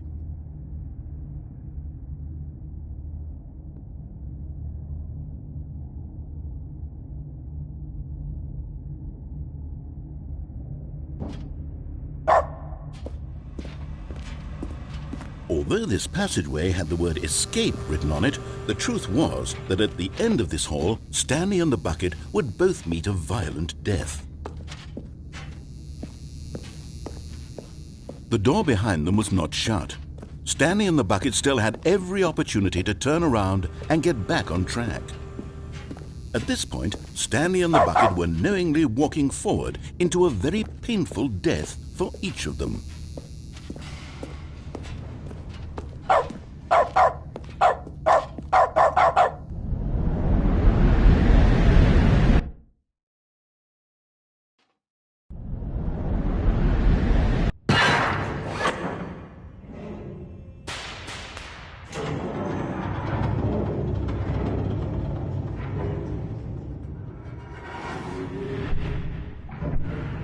As the machine whirred into motion and Stanley and the bucket inched closer to their demise, Stanley reflected on how meaningless the bucket's warmth and comfort had turned out to be. To be sure, it puts the mind and the soul at ease to embrace the bucket, but what use is a sense of ease when you're about to be crushed to death? This is what Stanley thought to himself, and he sort of kicked himself for wasting so much time carrying a bucket everywhere. Farewell, Stanley.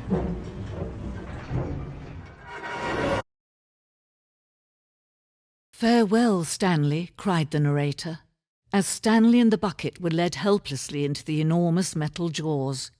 In a single visceral instant, the bucket's life came to an end as it was crushed violently to death.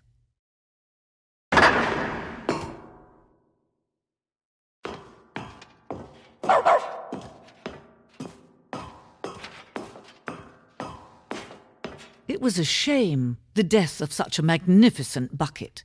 It's true that all buckets are radiant in their own way, but this one stood above the rest. It was a glorious bucket to behold.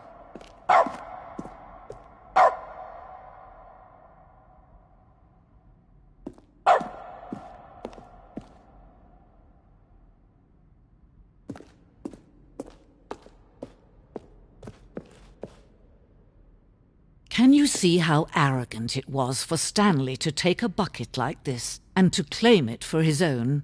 Can you see the hubris that blinded him? Can you see that the bucket is far more noble than Stanley will ever be in his short life?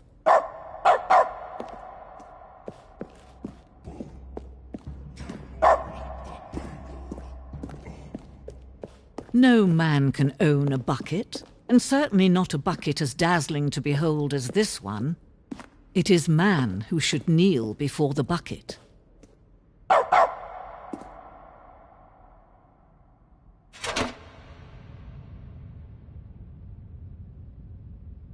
But there is something we can do together, you and I, that will right this terrible wrong. Let Stanley die. Let him be crushed by the machine. Don't reset the game. Don't give him another opportunity to run off with another beautiful bucket. We can save the world's buckets from their treatment as tools and implements if only we let Stanley die together. The bucket shall take its place as ruler, as leader, as commander of a new world, a new vision.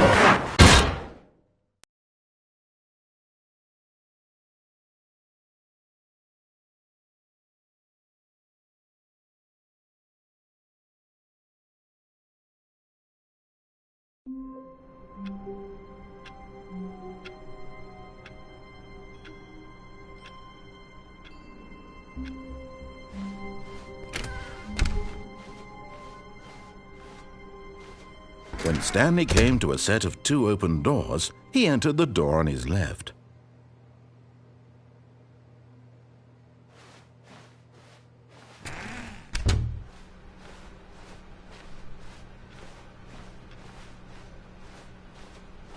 Yet there was not a single person here either. Feeling a wave of disbelief, Stanley decided to go up to his boss's office. Coming to a staircase, Stanley walked upstairs to his boss's office.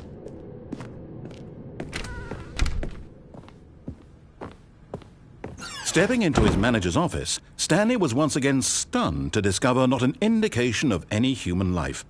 Shocked, unraveled, Stanley wondered in disbelief who orchestrated this. What dark secret was being held from him? What he could not have known was that the keypad behind the boss's desk guarded the terrible truth that his boss had been keeping from him. And so the boss had assigned it an extra secret PIN number, 2845. But of course, Stanley couldn't possibly have known this.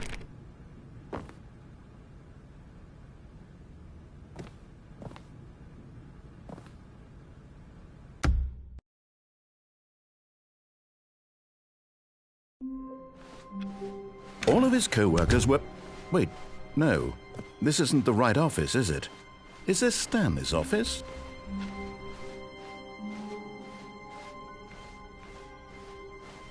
When Stanley came to a set of 2 open doors, he entered the door on his left. Yet there was not a single person here either. Feeling a wave of disbelief, Stanley decided to go up to his... Coming to a staircase, Stanley walked upstairs to his boss's office.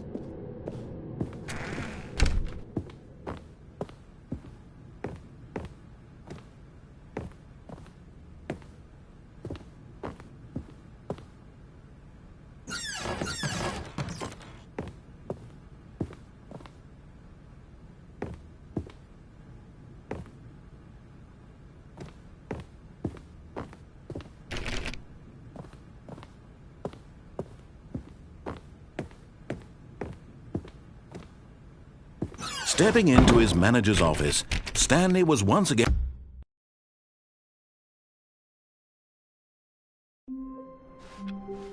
Someone was following Stanley. He was sure of it. If he checked over his shoulder now, he would surely catch them. It was only a matter of time.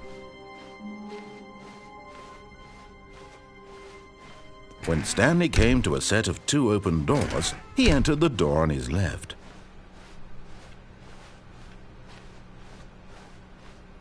Yet there was not a single person here either. Feeling a wave of disbelief, Stanley decided to go up to his boss. Coming to a staircase, Stanley walked upstairs to his boss's office.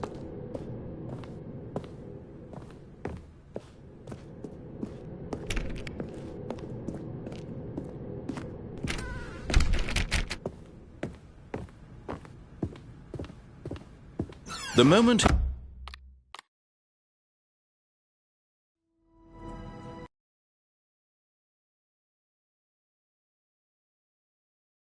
This is the...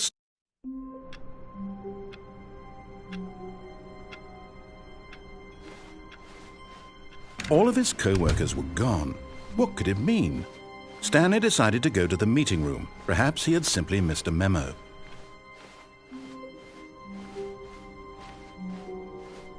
When Stanley came to a set of 2 open doors, he entered the door on his left.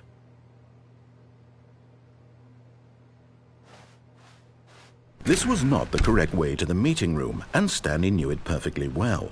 Perhaps he wanted to stop by the employee lounge first, just to admire it. And here it was, the lounge. But eager to get back to business, Stanley took the first open door on his left. Stanley was so bad at following directions, it's incredible he wasn't fired years ago.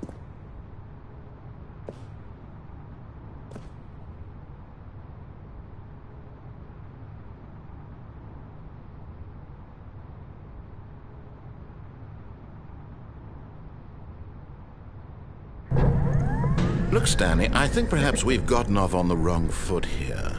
I'm not your enemy, really, I'm not. I realize that investing your trust in someone else can be difficult, but the fact is that the story has been about nothing but you all this time. There's someone you've been neglecting, Stanley. Someone you've forgotten about. What? Really?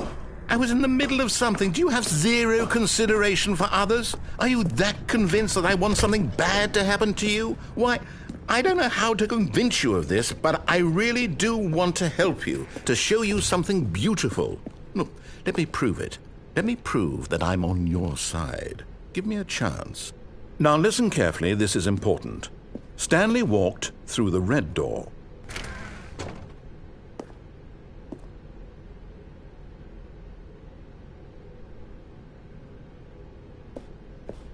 Aha, perhaps you misunderstood. Stanley walked through the red door. I still don't think we're communicating properly. Stanley walked through the... All right, fine, go ahead, Stanley. You want to know so badly what's out there? You want to find out what lies at the end of this road you've chosen? Well, don't let me stop you. You see? There's nothing here. I haven't even finished building this section of the map, because you were never supposed to be here in the first place. Broken rooms, exposed developer textures. Is this what you had wanted? Was it worth ruining the entire story I had written out specifically for you? Do you not think I put a lot of time into that? Because I did. And in the end, it was all for nothing. Because this is what you wanted to see. Help me here, Stanley. Help elucidate these strange and unknowable desires of yours. What would have made this game better? What did you want to see? Vehicles? Skill trees? Work with me. You've given me absolutely nothing so far. Tell you what, let me take a stab in the dark at a new design and you can give me some feedback. There we go. A third option. This already feels leaps ahead of where we were before. Go ahead, Stanley. Take it for a spin.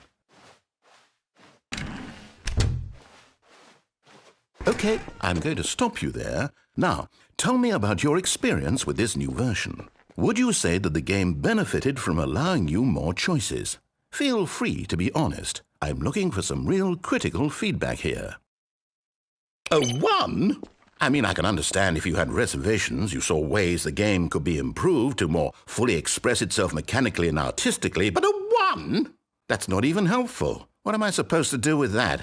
But I guess it isn't my place to judge. Here, based on the data from your previous playthrough, I've compiled a new version. And to be perfectly candid, I think I've knocked it out of the park with this one. Let's take a look.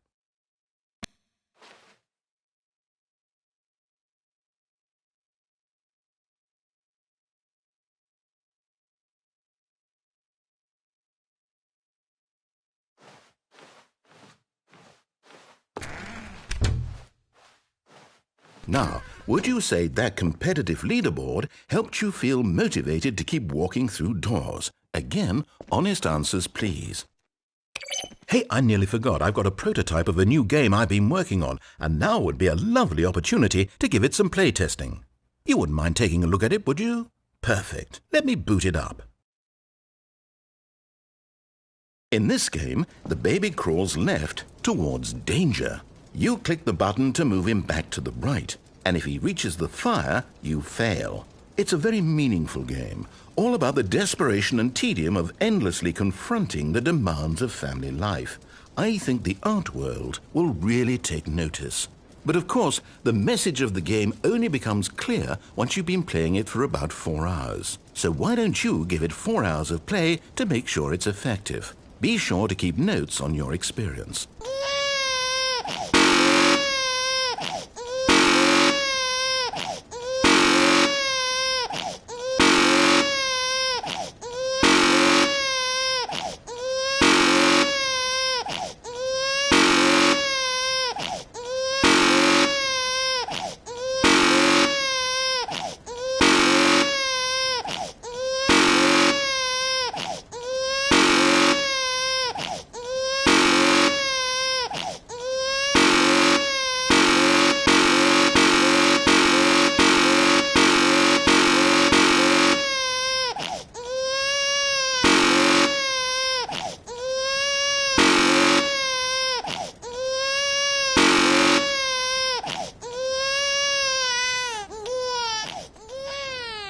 You heartless bastard.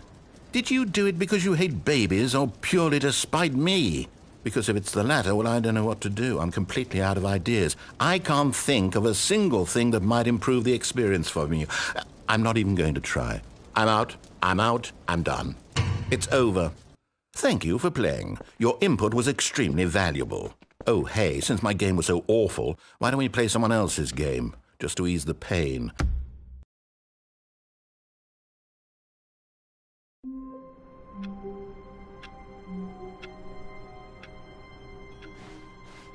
All of his co-workers were gone. What could it mean? Stanley decided to go to the meeting room. It's bucket time.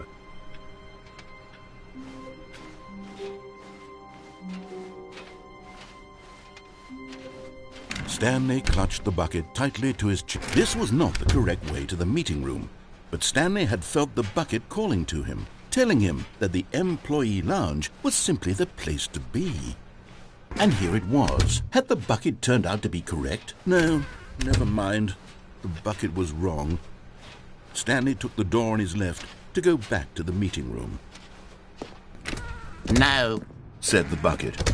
don't go to the meeting room. Go somewhere else. The cargo lift, yes. Go there. Go to the cargo. Good. Said the bucket.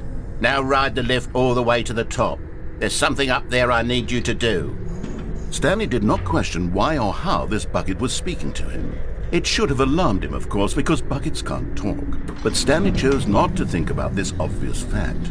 He was firmly convinced that the bucket had spoken to him, and he unthinkingly did whatever the bucket asked.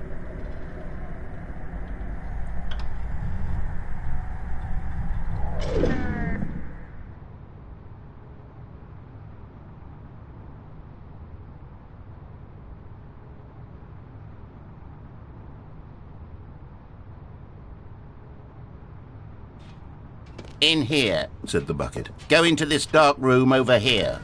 Stanley once again obeyed blindly. Now pick up the phone. Said the bucket. Pick up the phone and it will take us back home, where we can go about life together.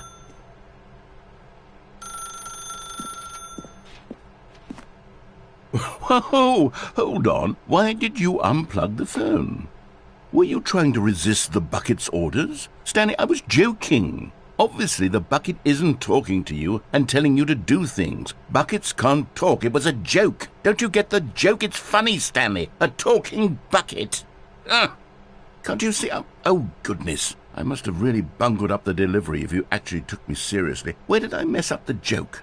Should I have paused for longer or spoken quicker? Comedic timing is so difficult. I wish I were better at it. But there isn't exactly an instructional video on comedy that one can watch to fully... Oh, wait, yes, there is. It's sitting right here. Let's take a look. What is comedic timing? What is comedic timing? How does it work? How long should it last? How can it be used to effectively silence your political enemies? And more importantly, can it be taught in its entirety within 90 seconds? Thankfully, the answer to all of these questions is yes. Let's dive deeper. If you've ever told a joke or made someone laugh, in all likelihood, you did it while standing 50 to 80 centimeters from them in a room of no more than 76 degrees Fahrenheit, with one of your arms raised straight upward at a 15-degree angle from your body. These are the optimal conditions for good comedic timing.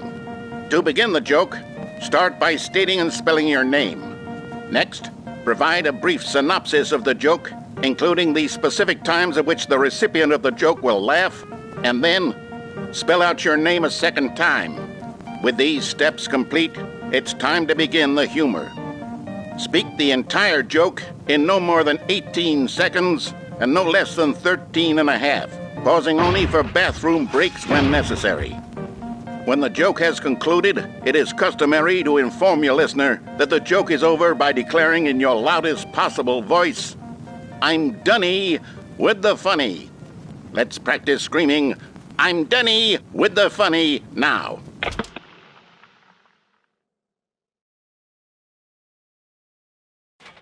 Good. This saying is a perfect example of expectations management, which is the cornerstone of good comedy. Finally, it's time to hand out surveys. Collecting hard data from your audience on how rapt they were throughout the joke is the only way to grow or learn as a comedian. An effective survey should be no less than 10 pages long and should include the same question reprinted several times, just to ensure the survey taker is actually paying attention and not simply filling in answers at random. And that's all there is. With these strategies at your disposal, you'll have audiences doubled over in laughter and even tripled over in laughter in no time at all. Just remember to let them stop laughing at some point, you gut-busting little scamp. After all, we're each of us needed on the front lines of the war to fight the 12-legged invader who threaten our very existence, and who very likely die in a hailstorm of bullets and mandibles. All of us must be prepared to give our lives to this noble cause, just as our children must do after us, and their children after them. Godspeed, and may Earth reign supreme.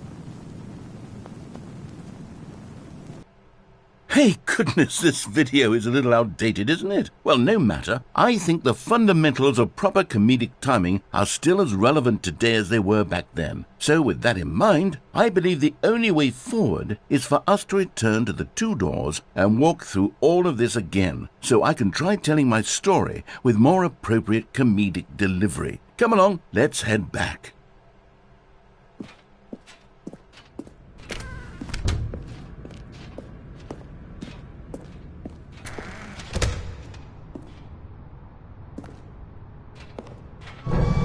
I can feel it. This time, I'm really going to nail the delivery. You'll be in stitches. A talking bucket, you'll say? How ridiculous. How absurd. What a hilarious concept. The king of comedy. That's what you'll call me. Thank goodness we had the instructional video. Otherwise, who knows where we'd be right now. Well, I wouldn't be the king of comedy, that's for sure. The bucket spoke to Stanley. The bucket spoke. The bucket spoke. Oh, I'll figure it out on the fly. No need to overthink things.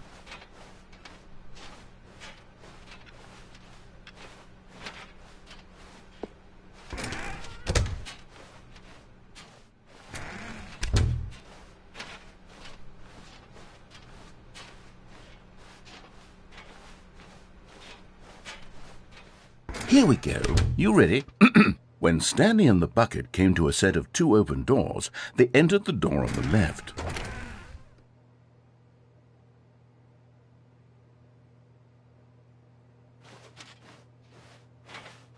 No. You were supposed to go through the door on the right, leading back to the phone. Did you not even look at the instructional video? I think this is all covered very clearly. There's no way I can make the comedic timing work now. It's done. The joke is completely done and over. It's all your fault, Stanley. I'm going to be ridiculed in the community of other joke writers. I'm going to be shamed at every one of our meetings from now on. All because you couldn't watch a simple video and take a hint. Are you proud of yourself for bringing me down, Stanley? Are you proud? Here we go. You ready? When Stanley and the bucket came to a set of two open doors, they entered the door on the left.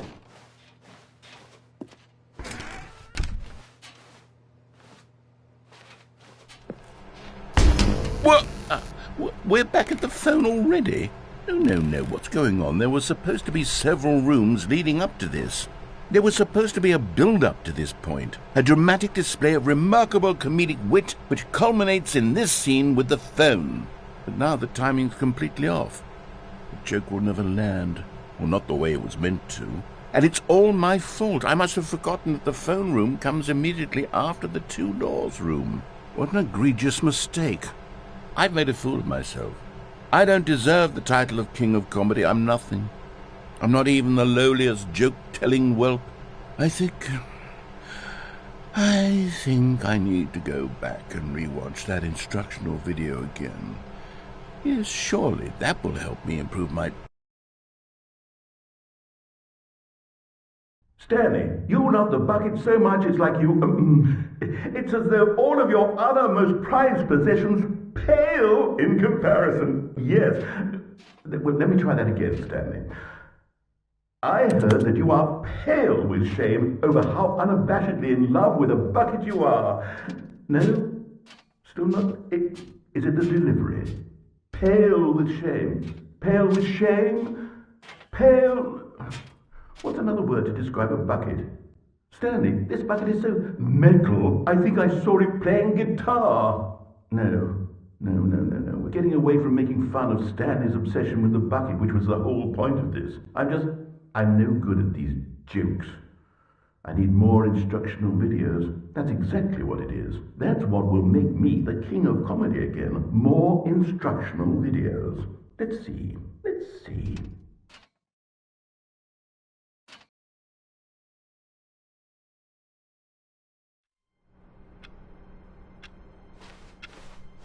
All of his co-workers were gone. What could it mean? Stanley decided to go to the meeting room. Perhaps he had simply missed a memo.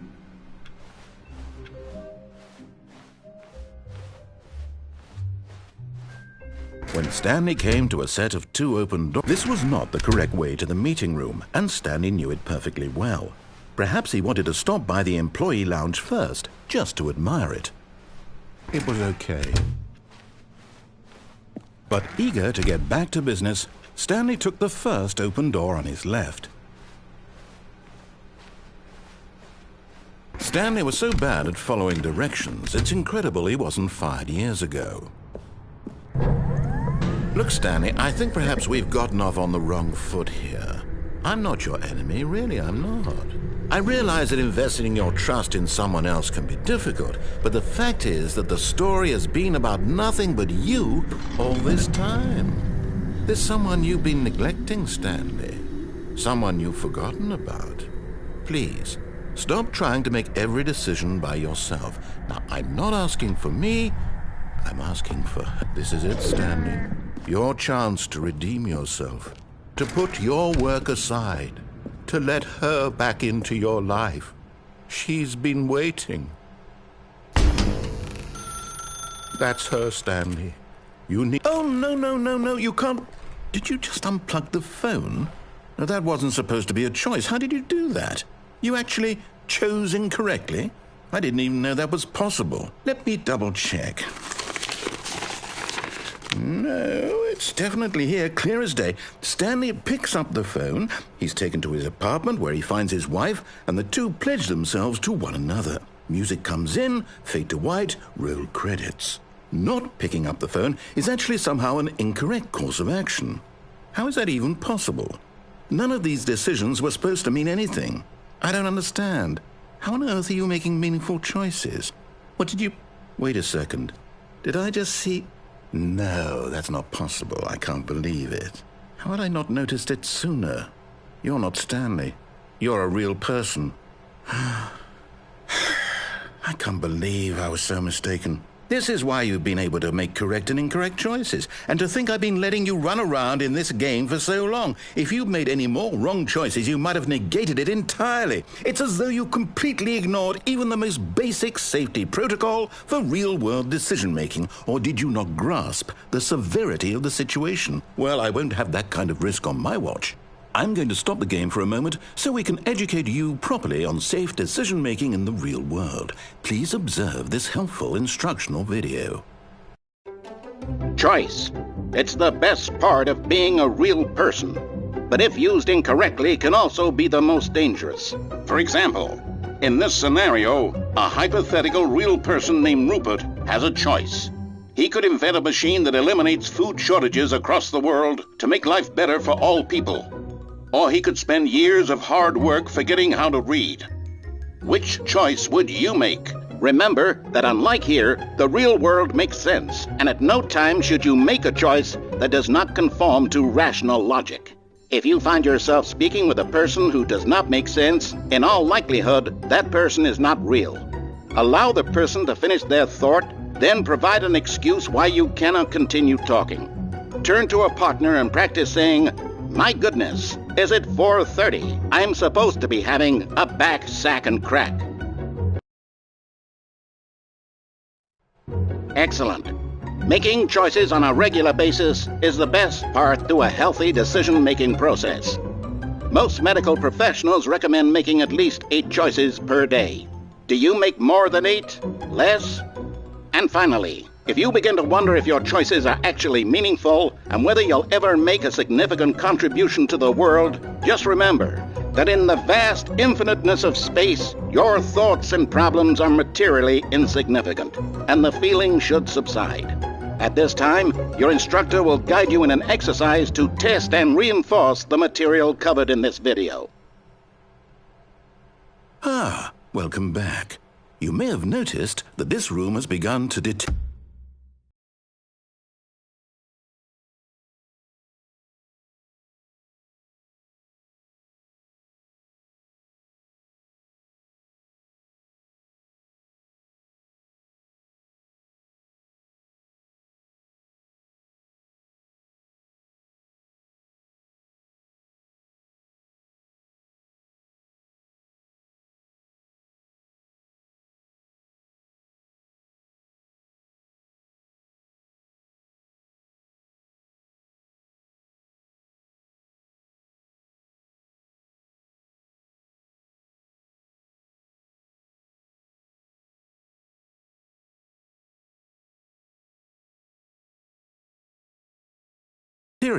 as a result of narrative contradiction.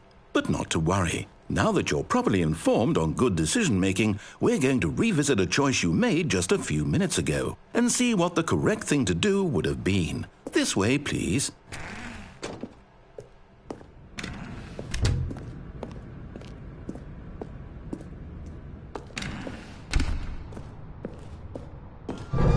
Now that we know your choices are meaningful, we can't have you jumping off the platform and dying. Imagine the main character dying senselessly halfway through the story. That story would make no sense at all. We just need to get you home as soon as possible before the narrative contradiction gets any worse. Unfortunately, it seems this place is not well equipped to deal with reality.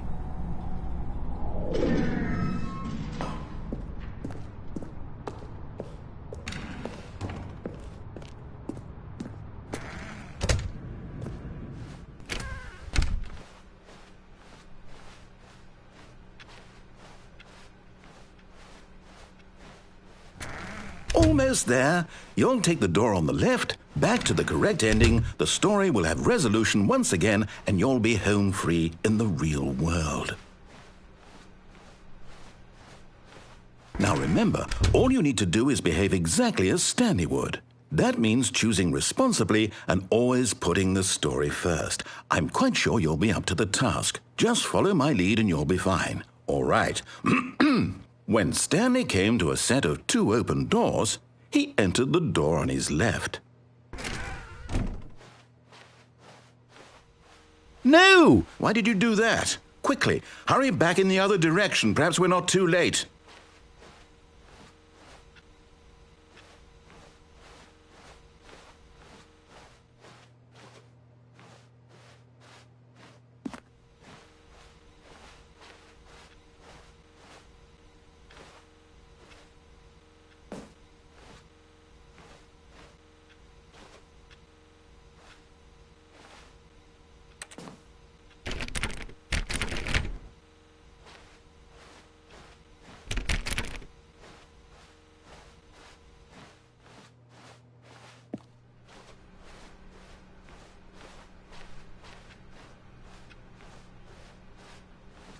Oh, it's ruined. I can't believe, after everything we talked about, that my story, you've destroyed my work. Why? For what? What did you get out of that? What did you think was so special about seeing the game undone, left here like so much garbage? It's worthless now. And what am I supposed to do? Even if there were a way to continue, would it be worth it? To know that my story is now incorrect? How can I go back to that? I can't erase that knowledge. I'll have to live with it forever, reliving its impossibility forever. I couldn't live that way. Is it better to shut the game down entirely? To willingly destroy all of my work? I don't know. What's the answer? What do I do? What do I do? What do I... No, I have to. I have to shut the game down. I have to. I have to.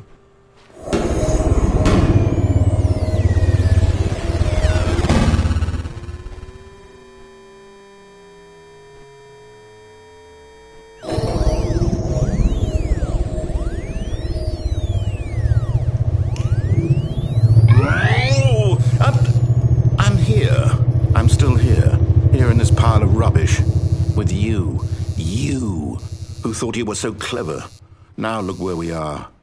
My entire game is destroyed. It was the only thing in the world that was mine, and you've run it into the ground. What, did you think that would be funny? You just had to see? Didn't I impress upon you how important it was to be like Stanley?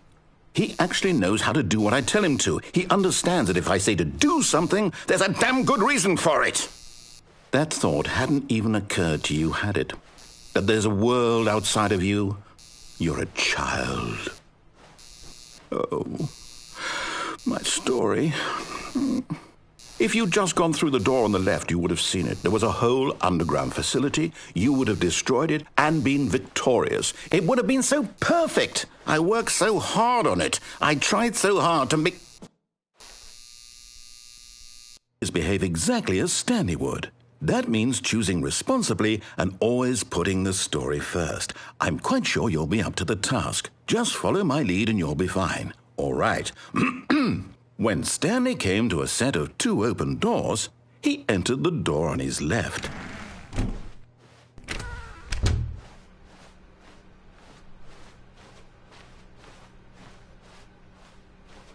Yet there was not a single person here either. Feeling a wave of disbelief, Stanley decided to go up to his boss's office. Coming to a staircase, Stanley walked upstairs to his boss's office.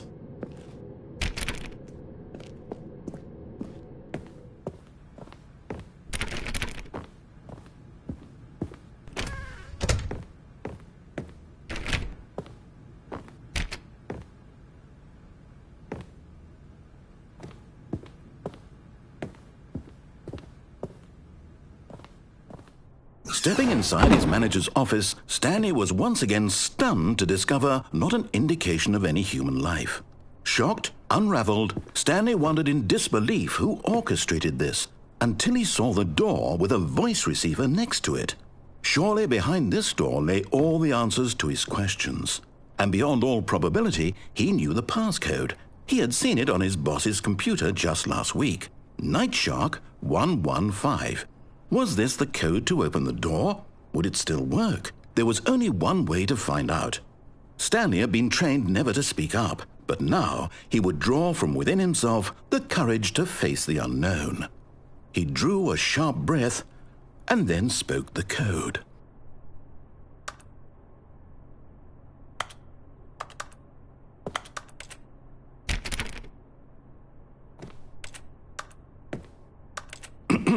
Stanley spoke the code. Night Shark 115. He spoke it into the receiver, right there on the wall.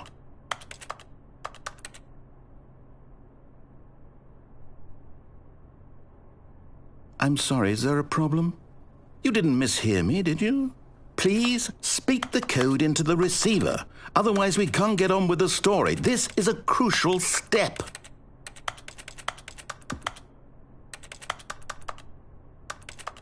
Okay, fine, you're not going to do it, but you know what? It's pretty humiliating to bring you this far, only for you to suddenly decide you have better things to do. I asked you for this one single thing, for your respect. The kind of respect Stanley shows for his choices. He knows what it means to take a story seriously.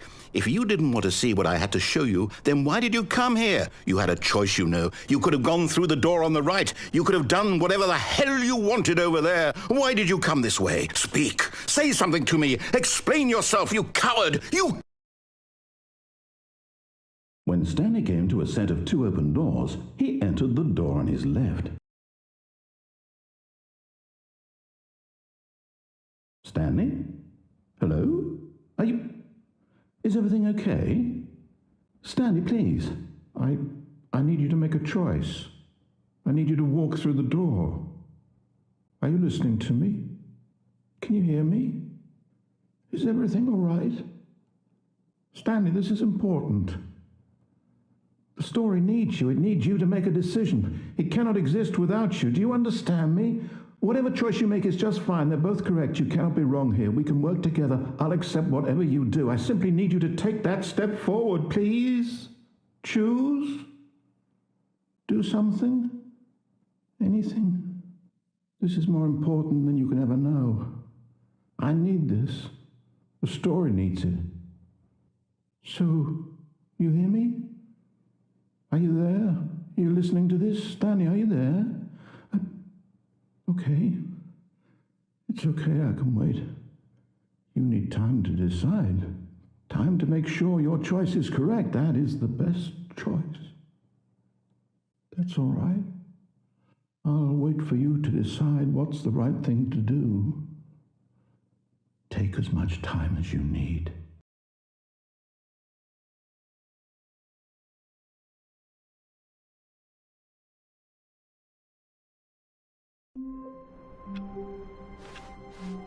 All of his co-workers were... Wait, no. This isn't the right office, is it? Is this Stanley's office?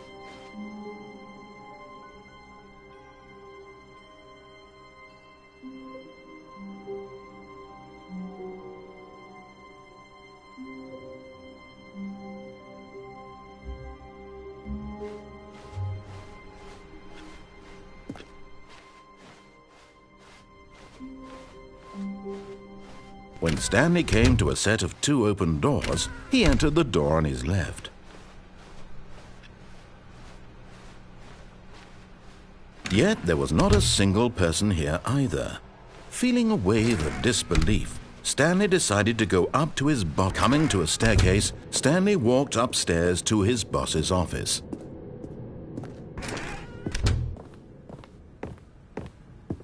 Stepping into his manager's office, Stanley was once again stunned to discover not an indication of any human life. What could it mean, he wondered. Desperate for answers, he began turning the room over looking for clues that might unravel the situation. Stanley was in such a rush to get through the story as quickly as possible, he didn't even have a single minute to just let the narrator talk. That kind of anxiety isn't healthy. So he relaxed for a few moments with some calming New Age music.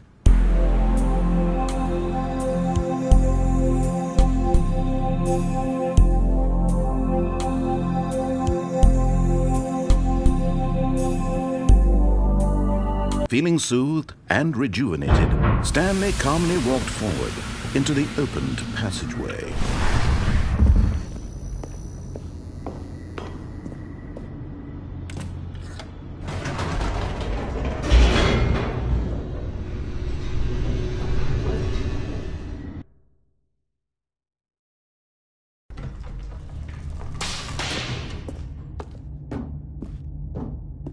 Stanley walked straight ahead through the large door that read Mind Control Facility.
The lights rose on an enormous room packed with television screens. What horrible secret did this place hold? Stanley thought to himself. Did he have the strength to find out?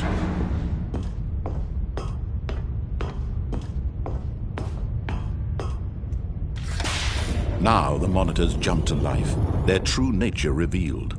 Each bore the number of an employee in the building, Stanley's co-workers. The lives of so many individuals reduced to images on a screen, and Stanley, one of them, eternally monitored in this place where freedom meant nothing.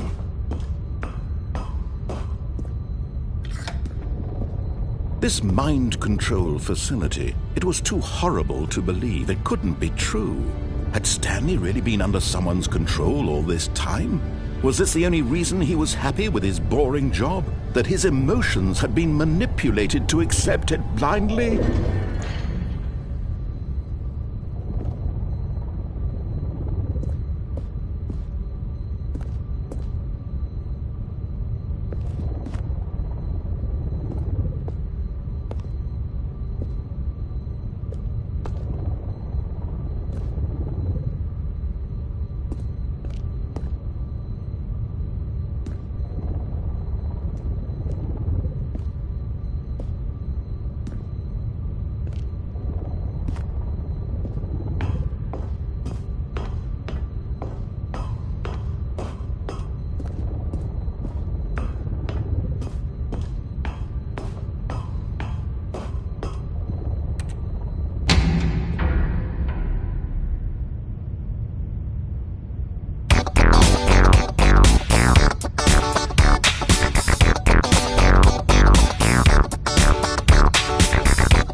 accept it. His own life in someone else's control? Never! It was unthinkable, wasn't it? Was it even possible? Had he truly spent his entire life utterly blind to the world? But here was the proof, the heart of the operation. Controls labeled with emotions, happy or sad or content, walking, eating, working, all of it monitored and commanded from this very place. And as the cold reality of his past began to sink in, Stanley decided that this machinery would never again exert its terrible power over another human life, for he would dismantle the controls once and for all.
Oh, Stanley, You didn't just activate the controls, did you?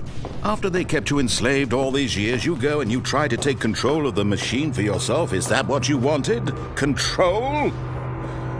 Oh, Stanley, I applaud your effort, I really do. But you need to understand, there's only so much that machine can do.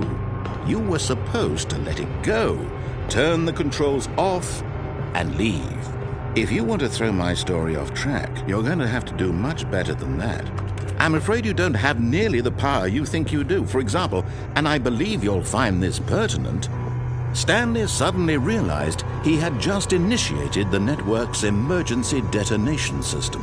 In the event that this machine is activated without proper DNA identification, nuclear detonators are said to explode, eliminating the entire complex.